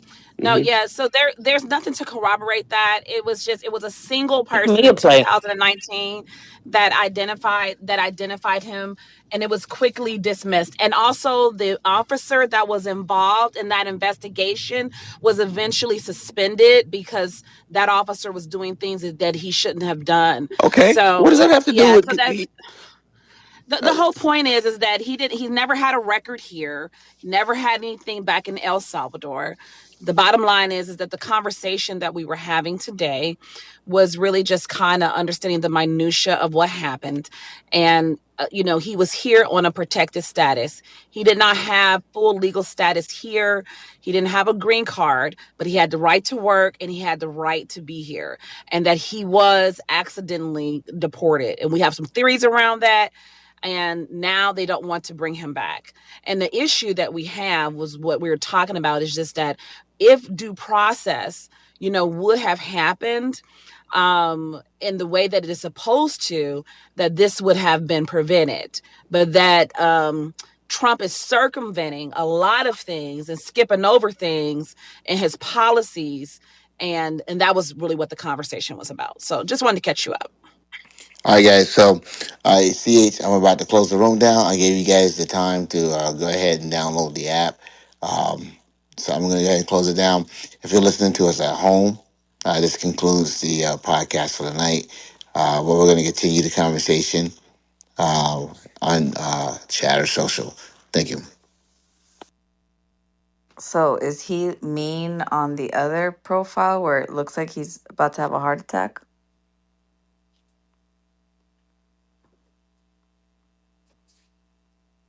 Is that the one?